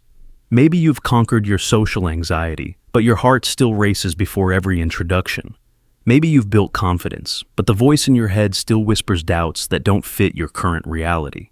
Sometimes, the glitch is physical. Your posture, your micro-expressions, your habits of movement. Sometimes it's cognitive, the stories you tell about yourself, the limits you assume, the future you imagine. The old identity refuses to die quietly. It keeps rerunning, glitching, dragging you backward even as you step forward. Why does this happen? The answer is both simple and profound. Safety. Your brain's number one job is to keep you alive, and the habits, beliefs, and reactions that once protected you are not easily surrendered. When you're a child and the world feels unsafe, you learn to shrink, to hide, to appease. When you're betrayed, you learn suspicion, defensiveness, withdrawal. When you're dismissed or ridiculed, you learn to silence yourself before others can. These patterns become survival strategies, embedded deep in neural circuits, repeated until they become automatic. But life changes. You grow, you heal, you move, the threats fade, the context shifts, the script is outdated. But the body, the subconscious, the inner algorithms, those lag behind. They keep running last year's code, last decade's logic. You're no longer in danger, but your heart still races. You're no longer voiceless, but your throat tightens anyway. You're not the same person, but you still feel the pull to act like them. It's a glitch. But it's also a clue, a sign that real change takes time, that identity is a negotiation between past and present. The world expects transformation to be instant. You left the job, got the therapy, made the leap. Why aren't you fixed? But the reality is that your body moves at the speed of trust, and trust is slow. Every day you teach your nervous system a new story. Every safe moment, every different outcome, every act of courage or softness or honesty is a data point that helps the old self loosen its grip. The lag shortens, day by day, experience by experience, until the old reflexes are just background noise. Ghosts, not gods. But until then, you will glitch. You will overreact to things that no longer threaten you. You will undersell yourself in rooms where you finally belong. You will doubt your progress, feel like an imposter, get frustrated with yourself for not updating faster. That's normal. The lag is a side effect of survival, not a failure of will. Some days you'll catch yourself mid-glitch, replaying a reaction that makes no sense in your new life. In those moments, you have a choice. Shame yourself for not being over it, or recognize the lag for what it is. A nervous system doing its best with old information. You can say, I am not that person anymore, but part of me remembers when I was. You can breathe, forgive yourself, and gently redirect. Each time you do, the update takes hold a little more. You are allowed to outgrow your history at your own pace. You are allowed to keep changing, even if the world, or your own mind, keeps trying to drag you backward. The lag will fade, the glitch will pass. The old self will become a story, not a rule. So if you feel trapped between who you were and who you're becoming, if you're living with the identity lag glitch, know this. You are not broken. You are in transition. The fact that you notice the lag means you're already moving forward. Trust the process. Give yourself the grace to change slowly. The present is bigger than the past, even if the past shouts louder for now. One day you'll react as the new you, instinctively, effortlessly, as if you've always belonged here. The lag will shrink to a memory, the glitch to a ghost. Until then, let yourself update in imperfect human time. That's how real transformation happens. Not in a flash, but in 1,000 rewrites, 1,000 small corrections, as the person you are now gently leads the person you were into the world you're building. And in that slow, quiet process, you become someone your past self never dreamed was possible, someone fully, undeniably present. The flashback loop, reentry. You walk into a room and suddenly you're gone. Not physically, you're still there, breathing, upright, maybe even talking, but inside everything tilts. A sound echoes. Footsteps on concrete, the distant rumble of a train, laughter from another room. Or maybe it's a smell. Burnt toast, the cool metallic tang of rain, the sharp sweetness of a certain flower. Maybe it's a look. A fragment of someone's face, the way their eyes narrow, or their mouth twists in a way that unlocks something you forgot you ever buried. Instantly, without warning, the present vanishes. You're pulled out of time, sent hurtling backward into another year, another scene, another version of you. The flashback loop reentry has begun. Your body is still here, but your mind has broken the timeline, replaying moments that were supposed to be long gone. It's not nostalgia, not some soft-focused daydream. It's total immersion. You're back in a childhood bedroom, or the aftermath of a fight, or the heart of a trauma you thought you outgrew. The room around you fades. What's real is the memory. You see things you haven't seen in years. The color of the wallpaper, the pattern on the carpet, the sound of someone's voice, perfectly preserved. Your heart starts racing, palms dampen, your breathing changes. Maybe you freeze, or maybe you startle, a jolt of adrenaline as your body reacts to a danger that's not actually here. You know, rationally where you are, but it doesn't matter. The brain overrides the present, hijacks the senses, and plays an old tape as if it's happening for the first time. This is the flashback loop. The mind's time machine, unbidden and unstoppable. For some, it's a whisper, a flicker of memory before it fades. For others, it's a tidal wave, knocking you out of the present and flooding you with emotions, sensations, fragments that feel more real than what's in front of you. A door slams, and suddenly you're reliving every argument you ever tried to escape. The scent of cheap cologne, and you're back in someone's arms, or in the arms of fear. Your body can't tell the difference. It responds as if the past is alive again, muscles tensing, eyes darting, ready for flight or for stillness. Trauma survivors know this loop too well. Post-traumatic stress is the clinical term, but the experience is raw and universal. Your mind creates associations, links between the past and present, that no logic can untangle. Sometimes it's obvious. A firecracker sparks a soldier's memory of explosions. A hospital smell drags a patient back into illness. But sometimes it's subtle, even cruel, a phrase spoken in the same tone as someone who hurt you, a gesture that repeats across decades, a song on the radio you can't bear to hear. You're not choosing this re-entry. It happens automatically, as if the mind keeps pulling at wounds to check if they've healed. It's not only trauma. Even happy memories can hijack the present, reeling you into times that glow golden in memory but never quite return. You taste a dish from your grandmother's kitchen, and for a moment, you're 7 years old, safe, held, alive in a world that doesn't exist anymore. The past bleeds through the walls of the present, and you feel both joy and loss, the ache of time's passage sharper, because it feels like you're almost home again, but never fully. Scientists say this happens because memory is not just storage, it's recreation. When you remember, you rebuild the experience, stitching together fragments, sights, sounds, smells, feelings, into something that feels real. The brain doesn't always tag memories as past or present. It can't help but relive them in full color, full sound, full emotion. The senses are triggers, shortcuts that bypass thought and launch you into the loop. For some, these moments are brief and benign. For others, they're relentless, stealing time, making it hard to trust the present or even to trust yourself. The flashback loop isn't always dramatic. Sometimes It's a low hum, a subtle drift. You lose focus in a meeting because you heard a word that had once meant something different. You look at someone and, just for a second, they become someone else. Someone you miss or someone you fear. You try to shake it off, but the loop lingers, like a song stuck in your head, refusing to let you anchor yourself in now. There's a particular pain in knowing that your mind can betray you like this, can drag you into the past against your will. You wonder if you'll ever be free, if the present will ever feel solid. But there's also a strange beauty. The mind keeps the story alive, even when you want to let it go. It insists on remembering, on reliving, on keeping you connected to the whole arc of your life. The danger is when the loop becomes a trap, when the past overshadows the present so much that you stop living forward and start living only in circles. Some try to break the loop by fighting it. You tell yourself, that's over, that's not me anymore. But the flashback doesn't care. It's not about what you believe. It's about what you feel, what your nervous system remembers, what your subconscious refuses to forget. The more you struggle, the stronger the association becomes. Others try to drown it out. Music, noise, endless scrolling, anything to keep the mind from wandering. But the triggers are patient. They wait for a moment of silence, and then without warning, you're re-entering a different year. But there is another way.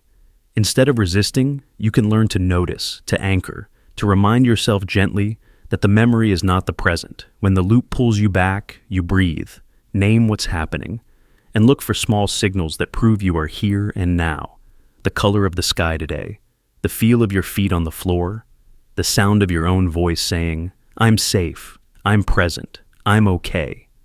The flashback loses some of its power when you give yourself permission to witness it, to understand it's your mind trying to heal, trying to make sense of your story. The flashback loop reentry is not a weakness. It's evidence that you have survived, that your mind has worked overtime to keep you safe. It means you loved, you lost, you suffered, you hoped. You are not only the person who lived through those years, you are the one living now, even when the past tries to reclaim you. The goal isn't to erase the loop, but to step through it gently, to learn from it, to let it pass through you without letting it uproot you. So the next time a sound, a smell, a look rips you out of now, pause. Notice the journey. Know that you are still here, anchored in the present, even as your mind drifts for a while. The loop may replay, but it cannot trap you forever. In time, you learn to carry your story forward, one breath, one moment, one return to now at a time. The past is powerful, but you are not lost in it. You are always finding your way home, again and again, until the present becomes yours to keep. The boxed past illusion. You believe you've sealed it away. You built the box yourself. Planks of denial, nails of distraction, chains forged from all the reasons you told yourself it was over. You close the lid on your worst memories, your deepest pain, and bury it somewhere dark, somewhere you never plan to look again. This is the fantasy of the boxed past, the comforting illusion that trauma can be contained, compartmentalized, shut away from the rest of your life. You imagine yourself safe on the other side, moving forward, unburdened. But time has its own plans. The loop breaks the box. You sense it first as a ripple, a familiar song, a sudden silence. The way a stranger says your name. The box shakes, just a tremor at first. You don't even recognize it for what it is. But inside, old pain stirs. The memories bleed out, seeping into days they never touched. You find yourself angry for no reason, anxious in rooms that should be safe, crying at moments that don't make sense. The past rewrites the present, distorting your sense of time and reality. The box you built wasn't a fortress, it was a dam, and the flood was only ever delayed. This is the boxed past illusion, the psychological trick of believing that you can outsmart your own history. We're taught from an early age to move on, to let go, to leave the past behind. So you learn to fold up your pain, tuck it into corners, lock it tight, and throw away the key. Maybe you tell yourself it's for survival, for efficiency, for strength. But the truth is, what you lock away doesn't disappear. It waits. It leaks. Sometimes it erupts. Why does this happen? Trauma doesn't respect boundaries. Your mind tries to keep your story linear, before and after, then and now. But the human mind isn't built like a timeline. It's built like a web. Every new experience tugs on a thread, and sometimes the wrong thread leads straight to the box. Emotions you thought were finished come surging back, reframed by new context. You realize that what you boxed up wasn't a closed chapter. It was a live wire, running just beneath the surface of every new moment. You see it in yourself. You see it in others. The person who avoids crowds because somewhere in the box is a single night of terror. The one who lashes out over small things, the anger outsized, the true target invisible. The friend who seems distant during certain seasons when anniversaries of unspoken pain come around. The parent who panics at minor accidents, trapped by memories of danger from long ago. Trauma doesn't just echo, it migrates, inhabiting parts of your life that it never actually touched. The box is never really sealed. Sometimes the illusion is so complete that you forget the box even exists. You create a new identity, build a new routine, change cities, find new friends. For a while it works. You believe in the box. But then, something cracks. A mistake, a loss, a moment of exhaustion, and suddenly the air is thick with memories you can't place, emotions you can't explain. The past breaks through, flooding the present, demanding to be felt, to be acknowledged, to be integrated. You realize the box was not a solution. It was only a pause. Science shows that unprocessed trauma is stored in the body and mind, sometimes even at the cellular level. You may forget the details, but your nervous system remembers. Smells, sounds, colors, touch. These can be the keys that unlock the box without warning. And once the contents escape, they don't always return to their old places. They look for new homes, projected onto people who had nothing to do with your pain, injected into relationships that deserved a fresh start, entangled in decisions you thought were rational. This is how trauma rewrites the timeline. You start to live in loops, reacting to present-day situations as if they were dangerous, when in reality, the danger is only a memory. You find yourself anticipating pain, preparing for loss, flinching from joy, because the past is bleeding forward. The illusion of control fades. You're not just living your life, you're reliving 100 scenes you tried to forget. And yet, there is a strange comfort in the box. It promises you don't have to feel everything at once. It gives you a sense of order, a place to hide your darkest truths. For many, the box is necessary, for a time. But no box is strong enough to hold the weight of what you refuse to face forever. The loop of memory, emotion, and experience eventually finds its way through. The more you run, the faster the past catches up. There's a reason survivors of trauma sometimes say, "I don't know why I'm like this." It's the box. They know something happened, but they can't see the shape of it. All they know are the patterns, the fears, the fights, the inexplicable sadness. It's the script written by an invisible hand, a life ruled by echoes. Even joy gets colored, reshaped by the ghost of pain. You can't predict when the loop will break the box. All you can do is notice the signs, the triggers, the patterns, the moments when the past spills over. So what do?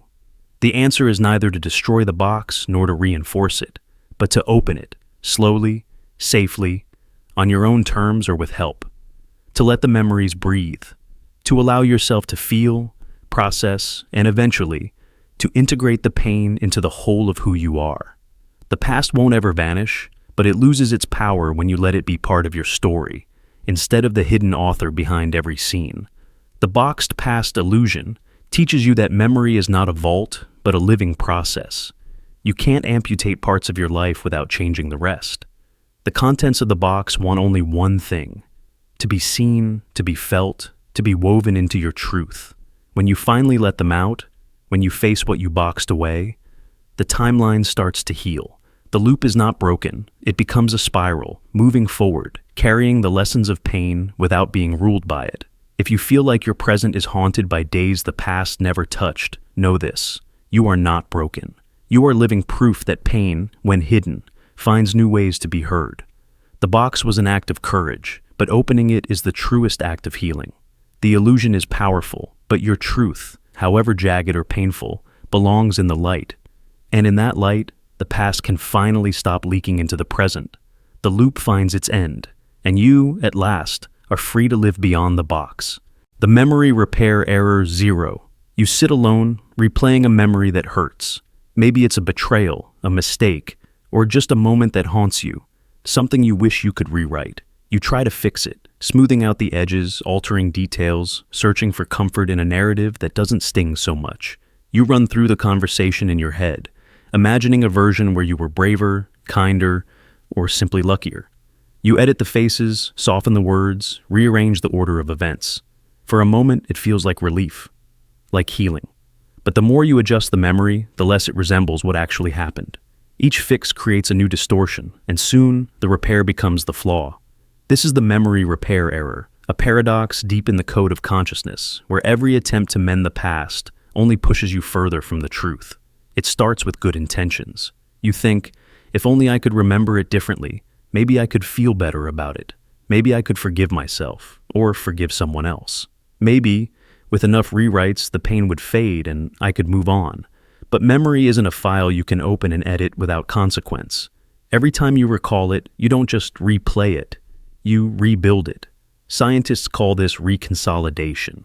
When a memory is retrieved, it becomes fragile, open to suggestion and change. And when you put it back, it's never quite the same.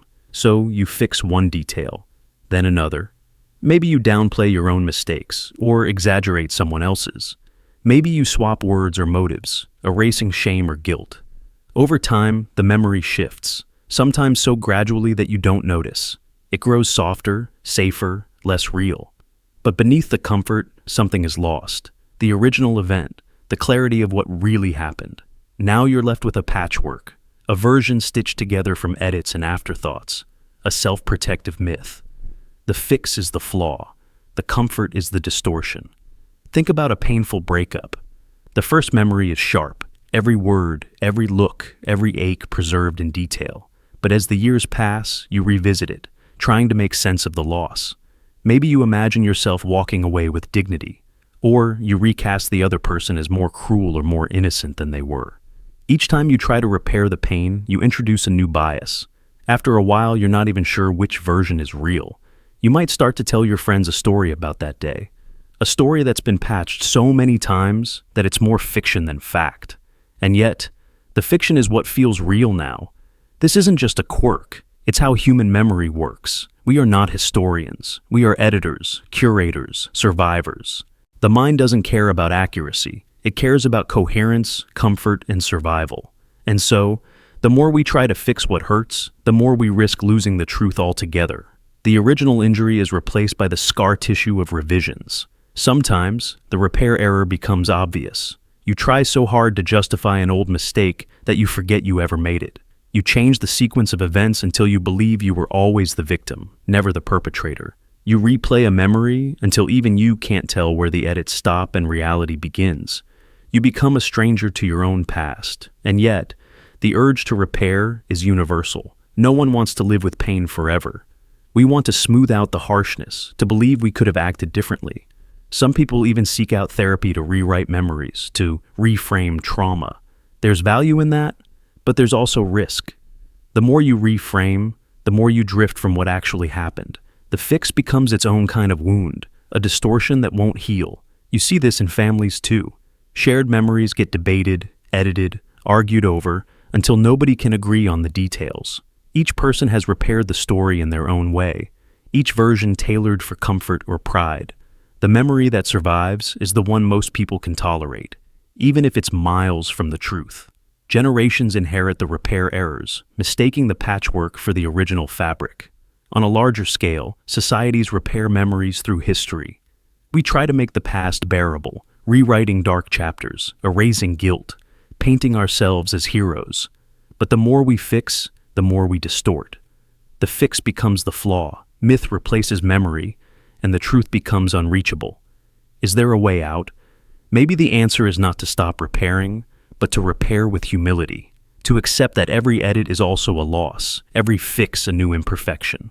Maybe healing isn't about making the memory perfect, it's about making peace with its imperfection. Let the scars stay visible, let the discomfort linger, let the truth be messy and unresolved. Maybe that's the only way to stay honest, even when honesty hurts. So you sit with your memory, broken and mended, flawed and fragile. You see the places where you tried to fix it, the lines where the story was edited for comfort or pride. And maybe in that awareness, you can find a new kind of healing, A healing that isn't about erasing the past, but about living with the repairs. Because the truth is, every memory is a mosaic, a palimpsest, a story told through scars, and maybe, just maybe, the flaw is what makes it real. The frozen time emotion. There are moments in life so sharp, so overwhelming, that they carve themselves into your bones.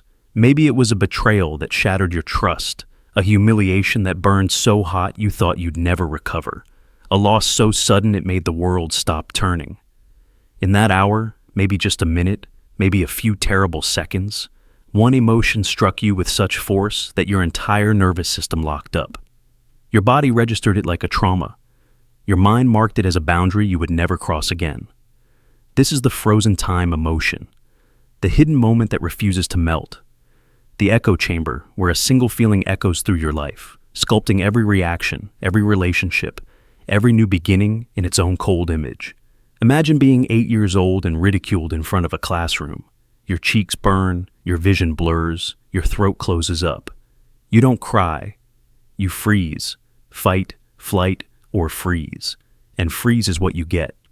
You survive the moment by shutting down, by walling off the pain, by making a private vow. Never again. The day goes on, but that hour, that feeling, stays trapped, perfectly preserved in the permafrost of your mind. 10, 20, 30 years pass. Someone laughs at a joke you didn't understand, and without warning, you're 8 years old again, frozen in place, emotions flooding you from a memory you can't even name. The world keeps moving, but part of you is still there, trapped inside the glass of that original moment. The frozen time emotion isn't always obvious. Sometimes it's anger. Sometimes it's shame, grief, guilt, or fear. But always, it is a moment too big to process, too powerful to dissolve. So it gets sealed away, isolated from the rest of your story, like an ancient insect caught in amber. And while you go on living, the emotional ice never thaws. It sits beneath your surface, shaping you in ways you never chose. You wonder why you panic in crowded rooms, why you flinch at certain words, why your heart races when you see someone frown. You think you've moved on, but your body remembers. The emotion is still alive, still waiting, still frozen in the hour when time itself broke. This is not just poetic language, it's the real architecture of trauma and memory. Neuroscientists have found that unprocessed emotions become like neural scars. When a feeling is too intense for the brain to metabolize, it gets stored, sometimes outside conscious awareness, sometimes in the body itself. Later, when you face a situation that rhymes with the original wound, the freeze is triggered. Your reaction is wildly disproportionate, confusing to you and to everyone else. You're not responding to now, you're responding to then, living in the shadow of a clock that never moved forward. People build entire lives around frozen time emotions. They choose partners who replay old hurts. They avoid opportunities that might trigger the freeze again. They become masters of control, of avoidance, of prediction, doing anything to prevent the ice from cracking. Some try to melt it with therapy, with self-help books, with endless analysis. Sometimes it works, sometimes it doesn't. Because the truth is, you can't think your way out of a feeling that was never given a chance to be felt. The frozen moment becomes a rule book, a silent law. I will never be vulnerable again. I won't let anyone get that close. I have to be perfect or I'll be destroyed. The emotion isn't just frozen, it's the foundation on which you build your adult self. All the logic in the world can't change it, because the part of you that froze was never logical to begin with. It was a child, or a teenager, or a terrified adult who needed safety, not reason. Sometimes the frozen time emotion surfaces in dreams or in flashbacks or in sudden, inexplicable tears. A song, a scent, a phrase can crack the ice. And for a moment you feel everything, raw, undiluted, just as it was. People fear this, avoid it, medicate it, run from it. But sometimes, if you're lucky or brave or simply exhausted, you let yourself feel it. The ice cracks, the moment thaws, and for a second you are both your old self and your new self, united by the emotion that refused to die. But more often, the ice holds. You grow older, you learn new tricks. You become skilled at navigating around the frozen places. You convince yourself that what you don't feel can't hurt you. But every decision, every reaction, every path not taken is shaped by the chill. You avoid conflict because you're still frozen in fear. You avoid intimacy because you're still frozen in shame. You lash out because you're still frozen in anger. You hold on to grudges because letting go would mean admitting how long you've been stuck. Some people carry entire families of frozen time emotions. Generational trauma is made of these unthawed hours, passed from parent to child, shaping destinies in silence. You inherit the freeze without even knowing it, and one day you find yourself overreacting, underreacting, feeling like a stranger in your own skin. Why am I like this? You wonder. The answer is a single hour, long ago, perfectly preserved. But here's the paradox. The frozen emotion kept you safe once. It was the only way you survived. You had to freeze, or you would have shattered. The ice is both prison and protection. And as long as it lasts, you never have to face the full force of what happened. Yet, if you ever want to truly thaw, if you want to react as yourself, not as a ghost trapped in old weather, you have to let the moment return. Feel it, grieve it, rage at it. Let the tears come, or the shaking, or the anger. That's the only way the clock moves forward again. Most people never do. The risk is too great. But those who try, who manage, even for a second, to let the frozen hour melt, often describe it as coming back to life. The world grows brighter, choices widen, reactions make sense. The self that was lost is returned, changed, but whole.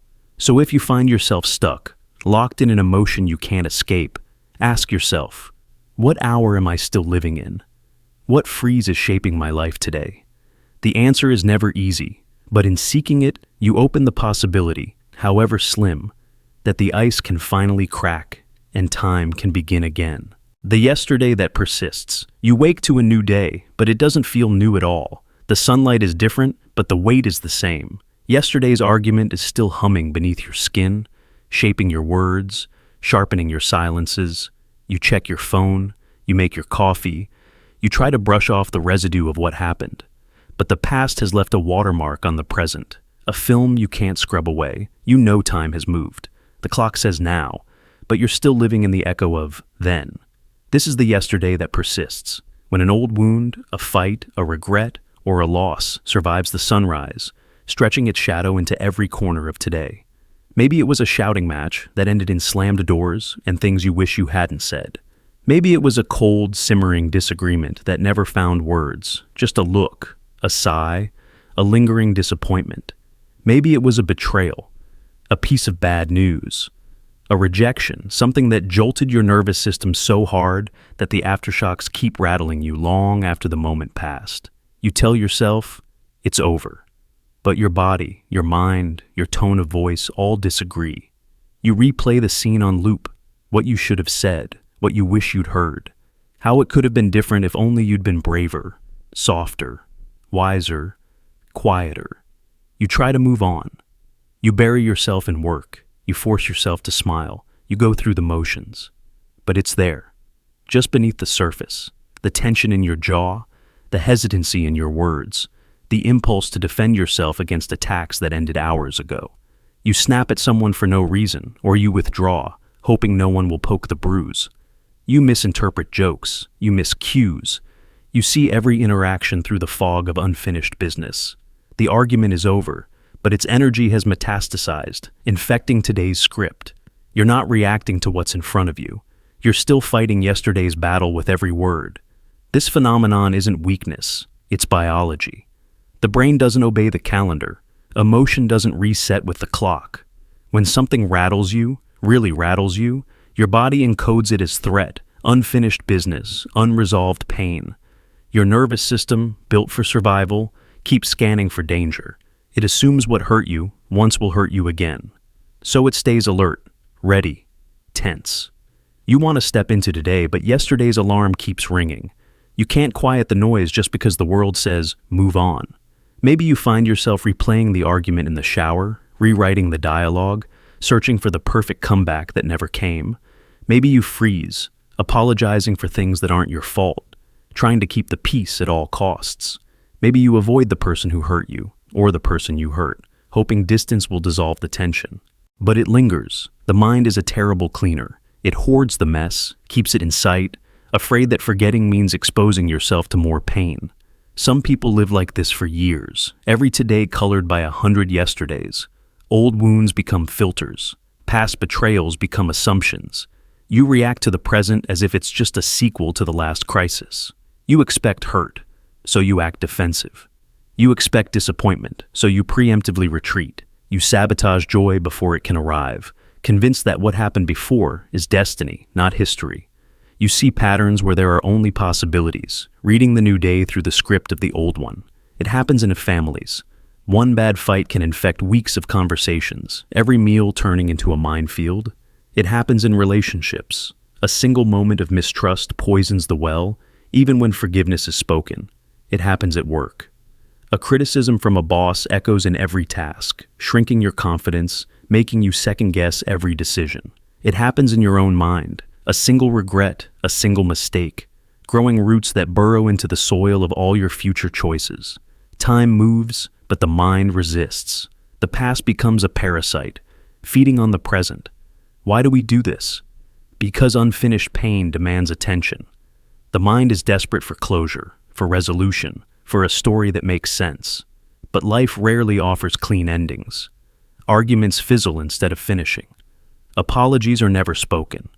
Regret stays unresolved. The wound never fully scabs over, so it bleeds into every sunrise. You keep living in yesterday because some part of you believes you can fix it, finish it, rewrite it. The mind doesn't trust that the past is truly over, so it keeps you rehearsing, just in case. The tragedy is that in trying to fix yesterday, you fracture today. You miss what's real, what's possible, what's gentle and alive in front of you. Your voice is controlled by a ghost. Your mood is shadowed by memory. The argument you had with someone else leaks into a conversation with someone new. You become less present, less yourself, caught in a time loop you never chose. The people around you feel it too.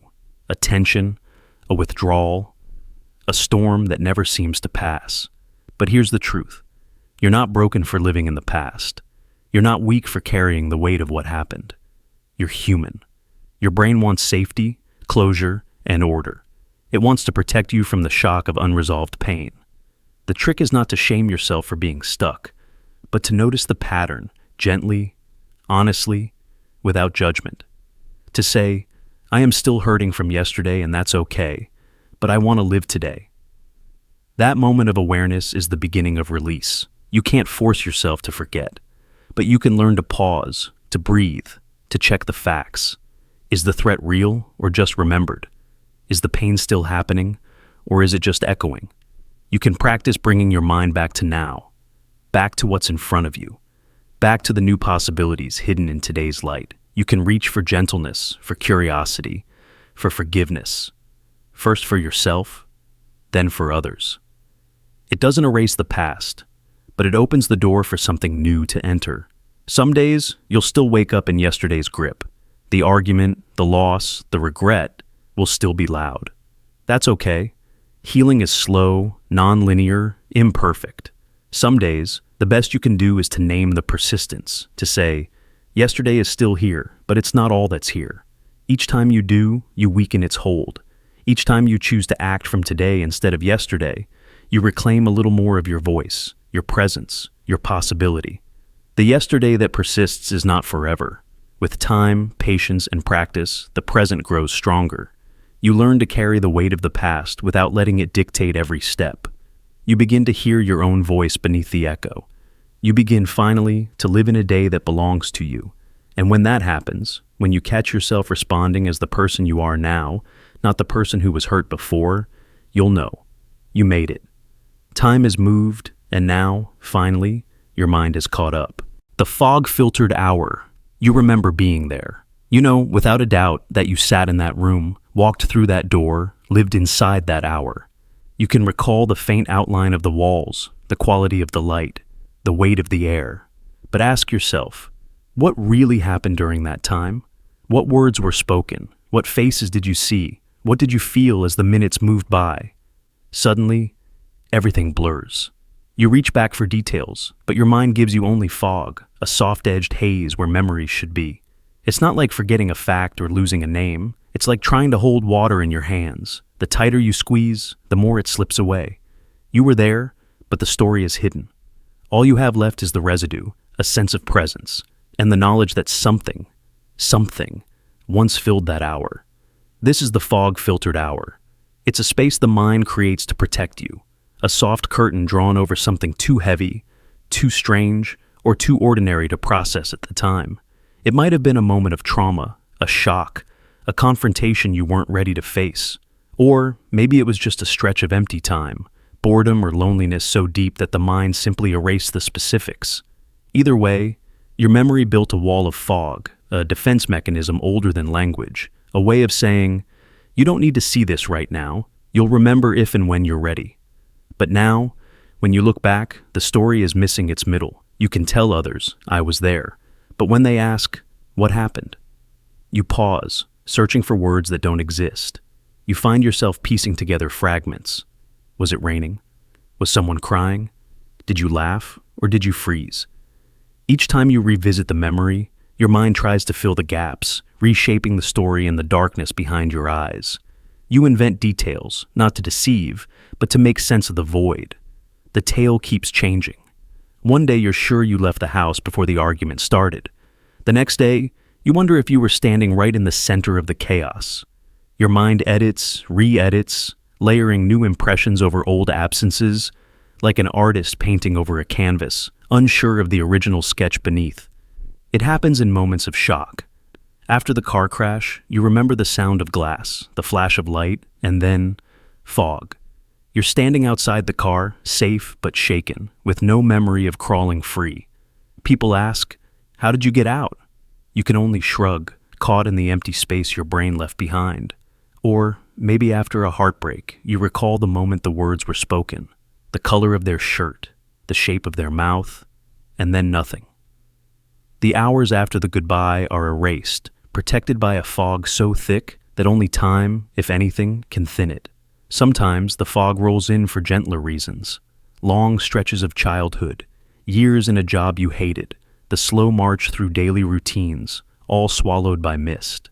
You remember the outlines, school bell, office walls, morning commute, but the details are lost. In their place, you build stories, half imagined, that grow and change with each retelling. The fog isn't just forgetting, it's creative amnesia. The mind needs to understand itself, so it fills in the blanks with guesses, with feelings, with shadows shaped like facts. This is why old stories shift as you grow older. The fog filters out what you can't bear, or what never mattered, and the story you tell about your life is built on whatever fragments remain. Sometimes, the mind lets you see through the haze, revealing flashes, a sudden, vivid image, a piece of dialogue, a forgotten sensation. But, just as often, the fog thickens, and the story dissolves again, leaving you with more questions than answers. For some, the fog is a gift. It shields you from pain, lets you function, gives you the chance to heal before the memory returns in full force. For others, it's a torment. The missing hour becomes an obsession. You turn it over in your mind, searching for evidence, interrogating your own memory like a detective at a cold case. You ask friends, search journals, replay the day in your head, hoping to break through. But the mind is stubborn. The fog is there for a reason, even if you don't understand what it's hiding. The most haunting part is how the story keeps reshaping itself. Each time you recall the fog-filtered hour, the details shift, colors change, meanings morph. You start to question your own reality. Was it really that way? Or did I make it up? Did someone else's story bleed into mine? Is this even my memory at all, or just a collage of things I wish I could forget? The fog is fertile ground for doubt. It breeds anxiety, uncertainty, sometimes even guilt, as if your inability to remember is proof of some hidden flaw. But you are not alone. Everyone has their fog-filtered hours, moments so sharp or so dull, the mind decided to spare them from the spotlight. The shape of the fog is part of being human. Our brains are not perfect recorders. They are survival machines, editing for comfort, for meaning, for safety. The blank spots in your memory aren't failures. They are signs that your mind cared enough to protect you. So, if you find yourself haunted by a fog-filtered hour, try not to fight it. Let the story reshape itself, if it needs to. Trust that the missing details are missing for a reason. In time, you may remember more, or you may simply learn to live with the mist, holding space for the mysteries you carry. After all, the most important part of the story is that you survived it, that you are here now, even if you don't know exactly how you got through the hour in the fog. The truth is not always in the details. Sometimes it's in the resilience that brought you out of the mist, back into the light of the present, ready to face another hour, this time fully awake. The DNA time loop. You wake up startled, heart pounding. For a moment, you're sure something is wrong, even though the room is silent, the door locked, and there's no threat in sight. Maybe it's a dream you can't recall, or a flash of anxiety you can't explain. You brush it off, until it happens again. Certain fears seem to rise out of nowhere, reacting before your conscious mind even catches up. You wonder, is this just my mind playing tricks? Or is there something older moving inside me, something ancient, encoded, a memory too deep for words? This is the DNA time loop. It's not science fiction or some mystical theory, but a strange growing truth about how the past reaches into the present, not just through stories or traditions, but through the code in your very cells. Sometimes you react before you know why. A shadow flickers and you flinch. The smell of smoke triggers dread, though you've never been in a fire. You panic when separated from loved ones, or feel drawn to comfort by a lullaby you've never heard before. These aren't just quirks. These are echoes. Your genes remember more than you do. Let's pull back and see where this loop begins. For centuries, we believed that only experiences shape us. Childhood memories, traumas, lessons learned. But research is uncovering something deeper. That trauma, fear, even the strategies for survival can be passed down biologically across generations. This is epigenetics, the study of how experiences, especially intense ones, can switch genes on or off, writing history not just in family trees, but in the way your body and mind respond to the world. Imagine a family living through war or famine. The fear, the hypervigilance, the desperate strategies to survive. These don't just shape their children through parenting. Sometimes, the actual stress leaves chemical marks on their DNA, tags that tell future bodies to be more anxious, more alert, more ready for disaster. A child born years later may inherit this biological script, a readiness for threats that are no longer there, a loop that replays before there's even a story to explain it. You might notice it in your own life. Maybe you're terrified of deep water, though you grew up far from the sea, or you freeze when someone raises their voice, even if you've never been harmed. You sense danger in patterns that make no logical sense to you. The response is immediate, primal, older than your own memories. You inherited not just eye color or hair texture, but a legacy of fears and survival codes, written into the rhythm of your heartbeat and the pathways of your brain. Consider the case studies. Holocaust survivors' grandchildren showing higher levels of stress hormones, even though they never faced that terror themselves. Children of famine survivors with bodies built to store fat, always bracing for hunger, even in times of plenty. Descendants of war refugees who flinch at loud noises, who can't explain their restlessness in peaceful cities. These are not coincidences. They are the DNA time loop, replaying experiences that never happened to you, but shaped your ancestors so deeply that the echo became part of the blueprint. But the DNA time loop isn't just about fear. Sometimes it's about resilience, too. Descendants of survivors often carry hidden strengths, intuition, creativity, resourcefulness. It's as if the suffering of the past rewired their DNA to help future generations not only sense danger, but adapt, endure, and even find hope where none should exist. The loop is a warning system, but sometimes it's also a gift. Still, the loop can be confusing, even cruel. It makes you doubt your own feelings. Why do I panic in crowds? Why does sadness come from nowhere? Why does my mind race with dread when nothing is wrong? The answers aren't always in your personal memories. Sometimes they're in the blood, in the nervous system, in the invisible scars left by generations before you. Science is still untangling this mystery, but the stories are everywhere. The child who draws pictures of places they've never seen, or dreams of floods and fires with uncanny detail. The adult who finds peace only when surrounded by certain smells or songs, as if they are trying to return to a comfort that isn't theirs. The unexplained bond between siblings or cousins who share the same irrational fears. All of them are links in the DNA time loop, acting out the echoes of stories they never lived. So, what does it mean for you, living with ancient echoes? First, It means your struggles aren't always your fault. The fears you carry may not belong to your life, but to someone else's survival. It's not weakness to feel afraid, or to freeze in the face of certain triggers. Sometimes, your body is honoring an ancestral alarm, one that once saved a life, even if it now makes no sense. Knowing this can bring compassion, for yourself, and for the generations before you. But awareness also brings choice. The loop isn't destiny, it's a starting point. You can observe the pattern, study its origins, and slowly rewire your response. Therapy, mindfulness, and even storytelling become ways to close the loop, to give your inherited fears a place to rest. When you heal not just yourself, but every generation that follows. The DNA time loop is a powerful, humbling reminder. You are more than yourself. You're a carrier of memories, both conscious and hidden, both joyful and painful. Your instincts are not just your own. They are a chorus, a living record of all the lives that led to you. The next time you react before you understand, pause and listen.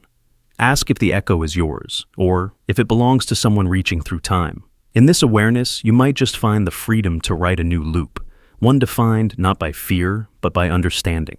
So, when you feel that unexplainable urge to run, to hide, or to hold on, remember, you are not haunted. You are connected. You're living proof that survival travels through blood, and that love and fear, resilience and pain, all echo forward until you, here and now, decide what story to tell next.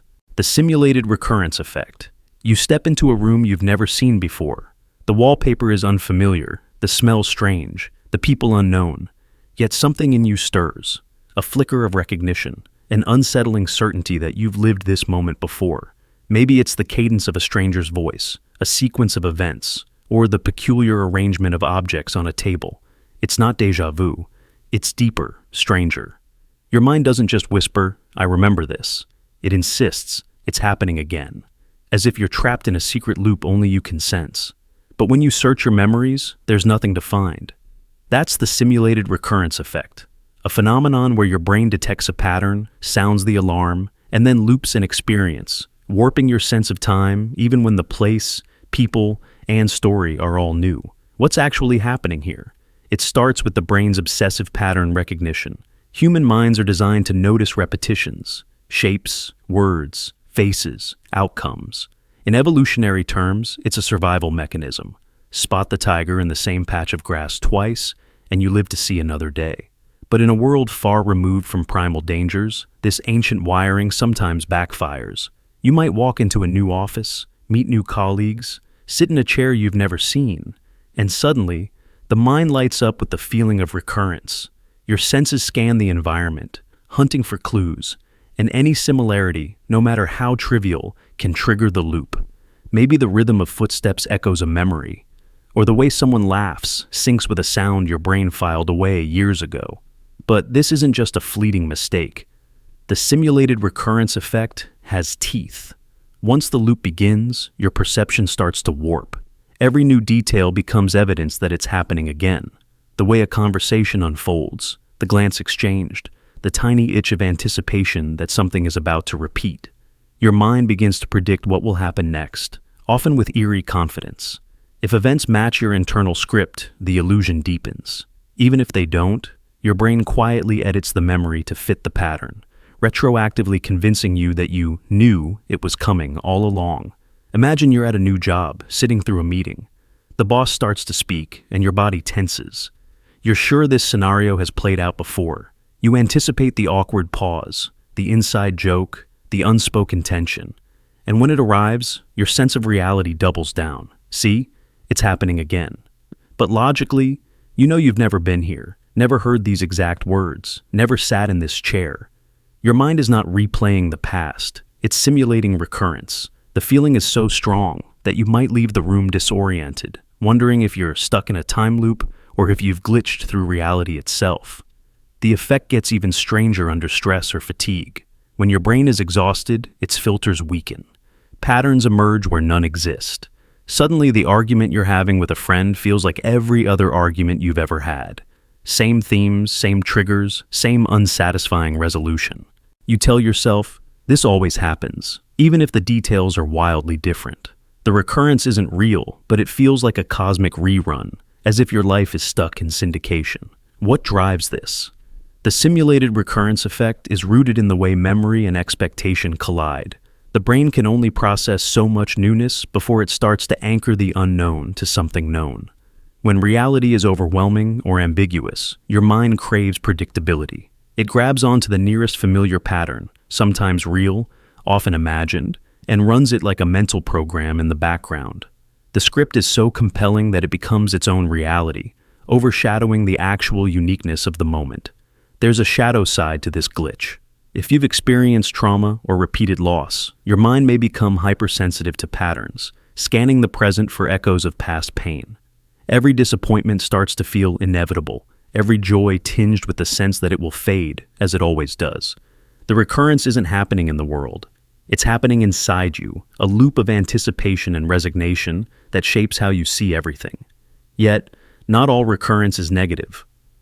Sometimes, the brain simulates patterns as a way to feel safe. A child recreates rituals that comfort them. Adults find security in repetition.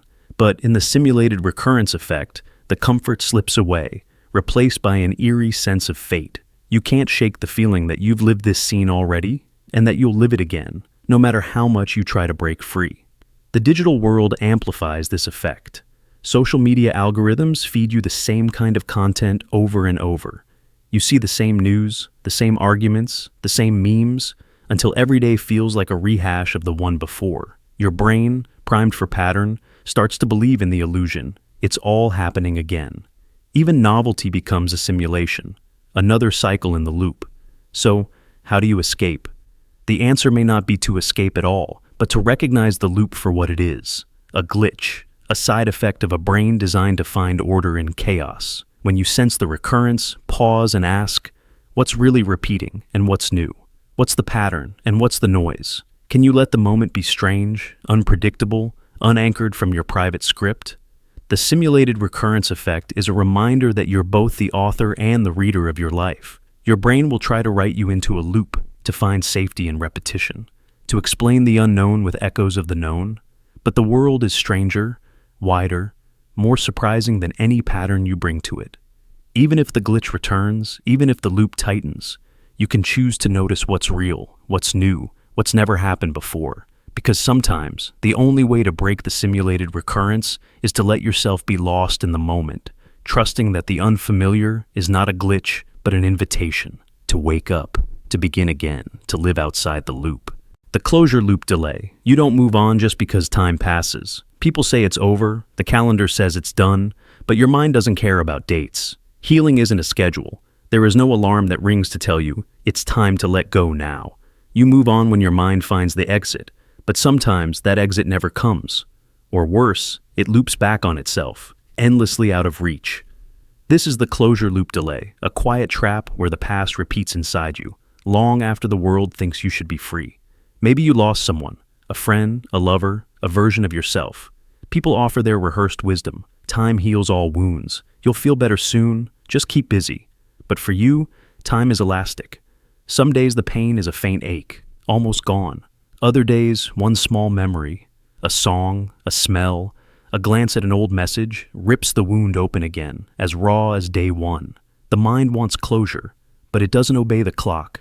It searches for a reason, a moment, an answer that will finally let it close the door.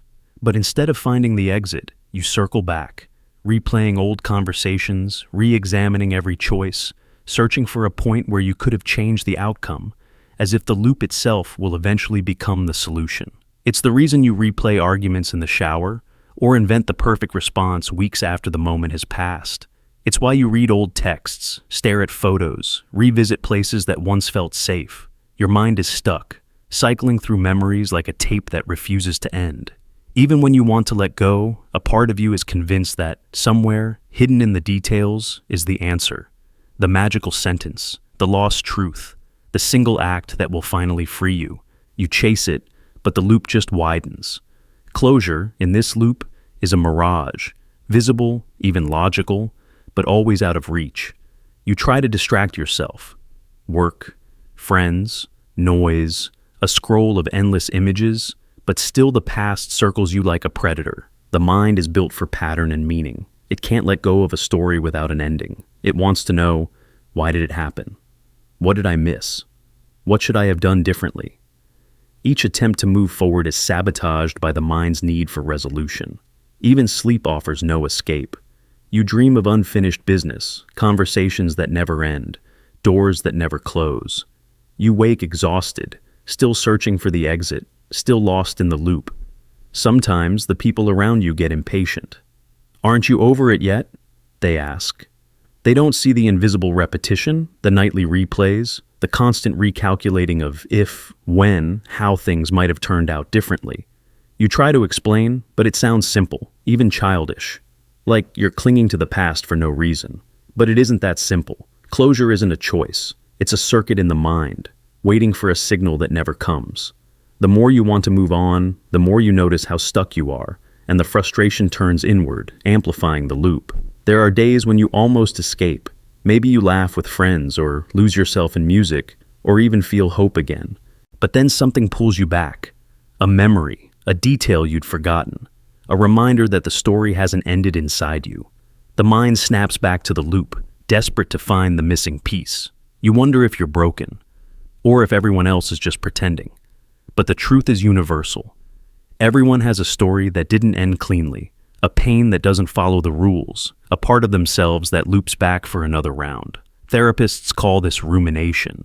It's the mind's way of processing, reprocessing, refusing to leave the scene until it feels safe, until it believes the danger, or the loss, is truly past. But closure isn't always found in explanation. Sometimes, the mind is searching for something that doesn't exist, an apology never given, an answer that never comes, a goodbye that was never spoken. The loop persists because the exit doesn't exist, not in the way you want. The story can't end neatly, so your mind keeps it open, hoping that one day it will make sense. You might try rituals, burning old letters, writing the words you never said, saying goodbye in 1,000 ways. Sometimes it helps, and sometimes the relief is just another illusion, lasting only until the next loop starts. Some try to erase the pain entirely, but the mind resists. Pain, after all, is proof you cared. The loop, as maddening as it is also a sign of love, of meaning, of a story that mattered. What happens when you realize the exit might never come? There's a quiet terror in that realization, a fear of being stuck forever. But sometimes, when you stop fighting the loop, when you allow yourself to feel the pain without searching for the exit, something softens. Acceptance, not as surrender, but as recognition. Not all stories have endings. Not every wound can be closed on command. The mind's loop is only as strong as your need for certainty. If you can live with the open door, the unfinished chapter, the answer that never arrives, the loop loses its grip. You start to find peace in the present, even with the story unresolved. The pain dulls, not because you forced closure, but because you learned to live without it. You realize that healing doesn't always look like closure. Sometimes, it's just the willingness to keep going, to let the loop spin without pulling you under. You move forward, not because the exit appeared, but because you chose to live beyond the loop. So when someone tells you to move on, remember, you move when your mind is ready, when your heart is ready, not when the calendar says it's time. And if the exit loops forever, that's not a failure. It's part of being human, a sign that your story is still being written, and that sometimes the open loop is where growth happens. One day you'll look back and see that you didn't escape the loop by finding the exit, but by making peace with the possibility that there may never be one. And that's its own kind of freedom. The bubble memory effect. Have you ever been blindsided by a memory so vivid, it's as if you're living it all over again? But as the emotion floods in, you realize something strange. This memory doesn't fit. It's not just out of place in your life. It feels like it never belonged to you at all. You remember every detail, the taste, the light, the laughter, the fear. Yet, your current self stands outside it, observing, disconnected. You're left with the sense that time has bent, folded, and handed you a stranger's day. This is the bubble memory effect, a psychological riddle, a glitch in the story of who you are. The mind is a vault, but not a perfectly organized one. Memories rise like bubbles in a deep pool, sometimes from the distant past, sometimes from depths you didn't know existed. Most are yours, easily claimed and explained. But sometimes a memory surfaces with such intensity, such clarity, that it shakes you. And then you realize this isn't you. At least, not the version of you that exists today. Why does this happen? The mind doesn't store memories like files on a shelf. It rewrites, reshuffles, compresses, and reconstructs. Who you were years ago is a stranger, an older version with different fears, loves, beliefs. When a memory bubbles up from that older self, it can feel utterly alien. The person in the memory made choices you wouldn't make now, felt things you no longer understand, lived by a code you've since discarded. It's not just nostalgia or regret. It's as if you're borrowing a page from another person's diary. Sometimes, it's more unsettling. The bubble memory doesn't match your own timeline.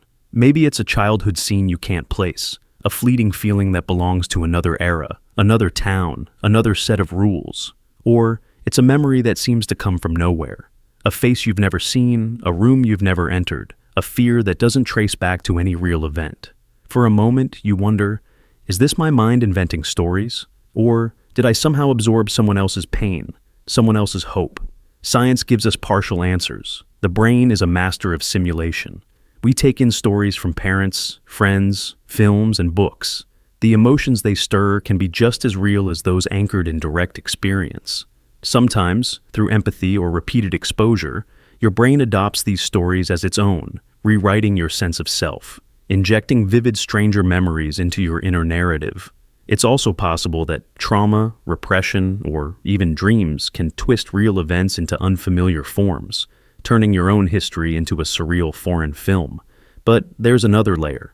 As you grow and change, your old selves become ghosts. The child who ran barefoot through summer grass, the teenager who made reckless vows, the young adult who broke hearts or had theirs broken.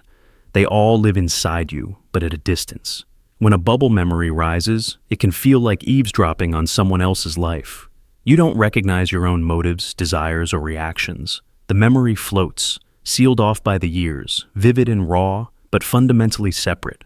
The effect can be comforting or disturbing. Sometimes, a bubble memory reminds you of a forgotten joy, a day when you felt invincible, when love or laughter seemed endless.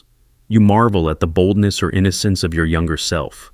Other times, the bubble brings pain, a shame, a fear, a mistake you no longer understand but still feel. It's as if you're being haunted by another's ghost, except that ghost is just an earlier version of you. For some, the bubble memory effect is even stranger. People recovering from trauma, or those who have dissociated to survive hardship, often report memories that feel alien, scenes they can't place, emotions that seem imported.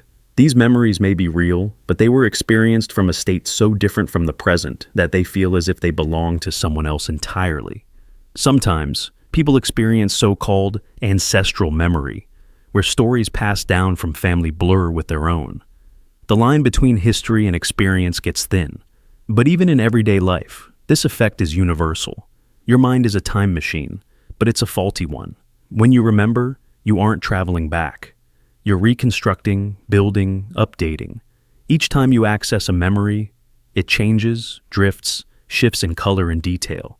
Over years, it may float so far from your present self that it becomes alien, yours, but not yours, a bubble that bursts with feeling but no clear anchor. So what do you do when the bubble rises? You might feel unsettled. Why am I remembering this now when it feels so disconnected from who I am? But maybe that's the secret. These memories remind you how much you've changed, how many lives you've lived inside your own skin. They're proof that you're a mosaic, not a straight line. You're made of fragments, some bright, some dark, some barely recognizable. Each memory, even the ones that feel borrowed, is part of the landscape that shapes you. There's a strange beauty in this, too. The bubble memory effect is a window into how flexible and mysterious the self really is. If you can carry the feelings of a stranger within you, maybe you can carry their strengths, their lessons, their hope.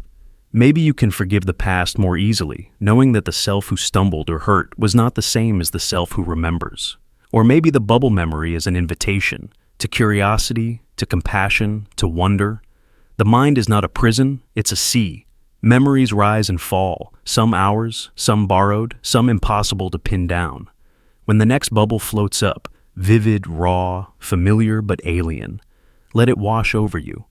Thank the stranger within for surviving, for feeling, for building the layers that make you whole. Because in the end, every memory, yours or borrowed, certain or mysterious, is a thread in the tapestry. The bubble memory effect is not a flaw. It's proof of your depth, your complexity, your capacity to hold many lives in one. When you feel time folding, handing you a stranger's day, let yourself be amazed. You are not alone in your mind. You are a crowd, a story that keeps unfolding, a vessel for memory in all its shifting, beautiful forms. The warning that arrives late. You walk home late at night, your path lit only by the faint glow of distant streetlights. The world feels silent, ordinary. Nothing in the moment strikes you as strange. But when you reach your door, your hands begin to shake, your heart races, and a sense of dread seeps in from nowhere. Suddenly, every sound you heard, every shadow you passed, feels like it should have been a warning. But the truth is, the danger is over. You made it home safe. The fear arrives too late, after the risk is gone. This is the warning that arrives late, a haunting psychological effect where your brain retroactively injects fear into your memory, convincing you that you should have sensed the threat, even when you never did. It starts as a simple glitch, a delay in the system. Your brain is designed to protect you, to detect threats and respond with fear, but it's not perfect. Sometimes, when the moment is tense but ambiguous, your instincts stay silent, letting you walk through the dark, unguarded. Only when you're safe does your mind process all the little details, the footsteps that echoed behind you, the flicker of movement at the edge of vision, the too quiet silence of an empty street. Fear blooms retroactively, rewriting your memory with a sense of imminent danger that wasn't there in the moment itself. You might find yourself asking, how could I have been so blind? Why didn't I sense it? The answer is unsettling. You couldn't have known because there was nothing to feel until after the fact. But your brain doesn't accept that. It needs the story to make sense, to fit a narrative where you're always alert, always able to prevent harm. So it goes back, editing the memory.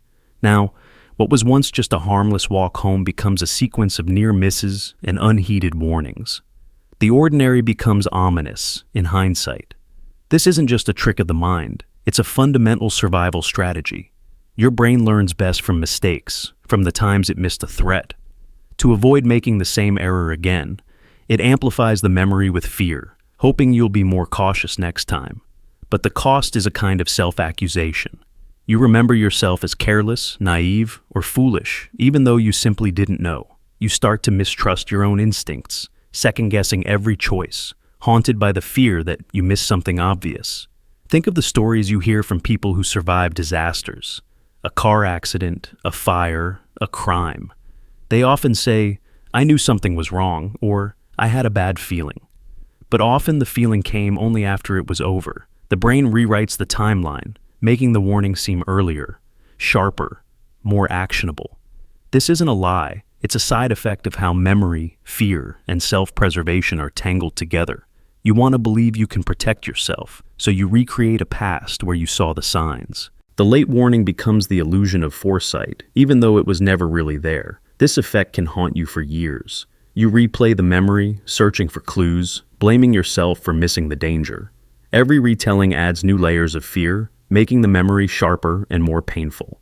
It's as if your mind refuses to let the lesson go, forcing you to relive the anxiety as a form of self-defense.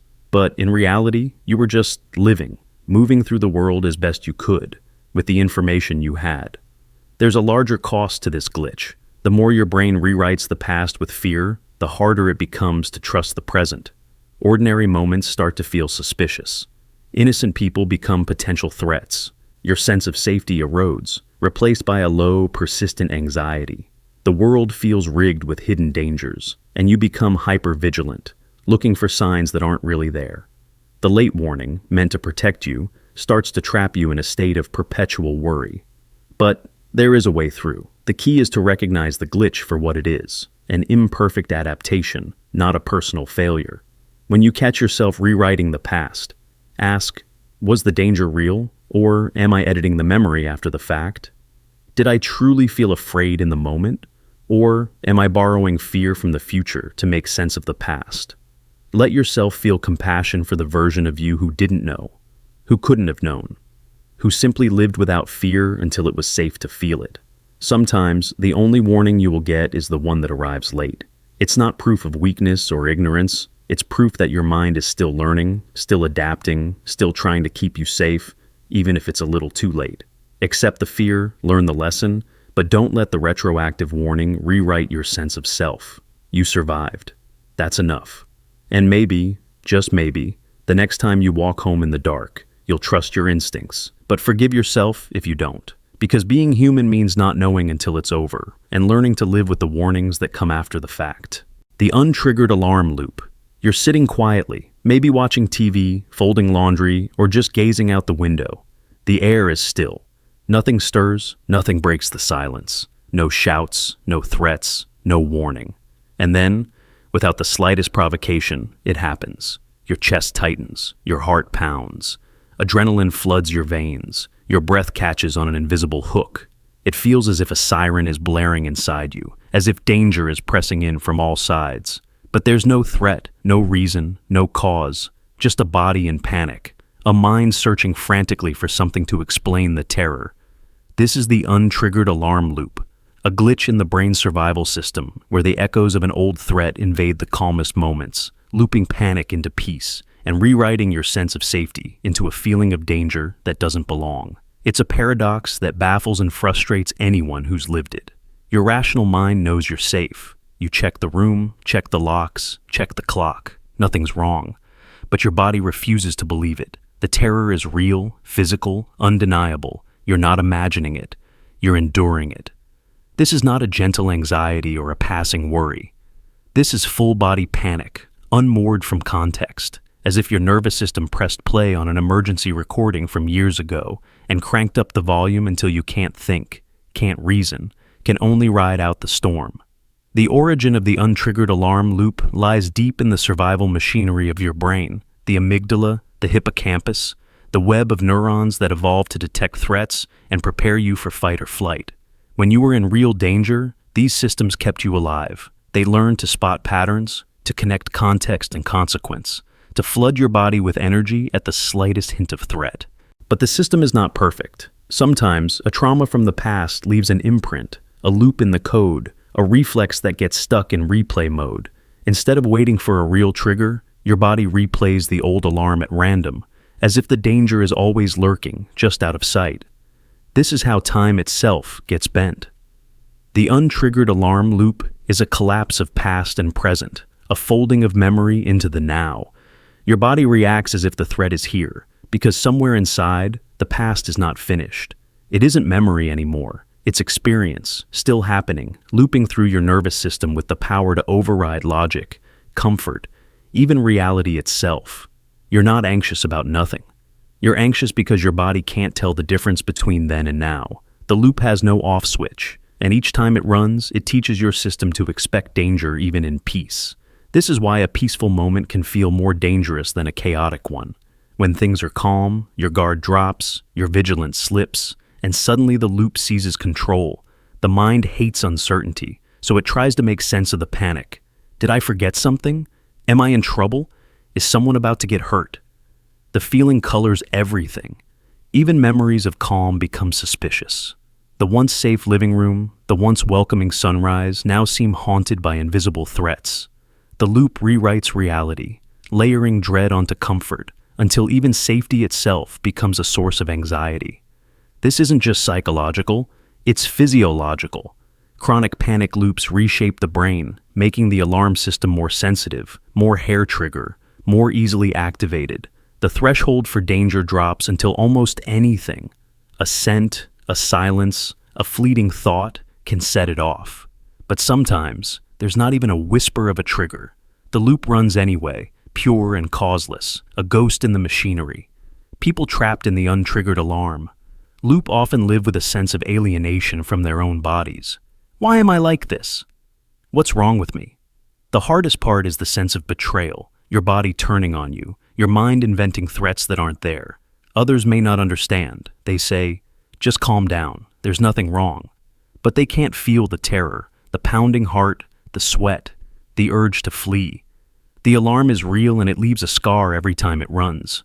Yet, there's a reason the loop exists. It's the residue of survival, the price for having a nervous system built to protect you at any cost. Sometimes the cost is too high, a life half-lived, joy stolen by panic, peace rewritten as threat. But the loop is also a sign that you survived, that your body remembers what your mind tries to forget. In a strange way, the alarm is a tribute to your endurance, a reminder that you once faced danger so intense it broke time itself, healing the untriggered alarm. Loop is not simple. It takes patience, therapy, sometimes medication, always compassion. You have to teach your body, slowly and gently, that the present is not the past. You have to create new loops, new memories of safety, new experiences of peace that are allowed to last. Sometimes, just naming the loop, recognizing that the panic isn't about now, can be a step toward breaking its hold. Other times, it's a long process of rewiring, of finding your way back to trust in your own skin. But even in the grip of the loop, you are not powerless. Each time you endure the panic and survive, you add a new chapter to your story. A story not of fear, but of persistence. You show your body, over and over, that peace can return, that the alarm can ring without disaster, that you can feel the panic and still be safe. In time, the loop may loosen, the echoes may fade, and you may reclaim your calm, not as the absence of threat, but as the hard-won truth that you have survived, that you are here, and that the past, no matter how loud, cannot rewrite the peace you deserve.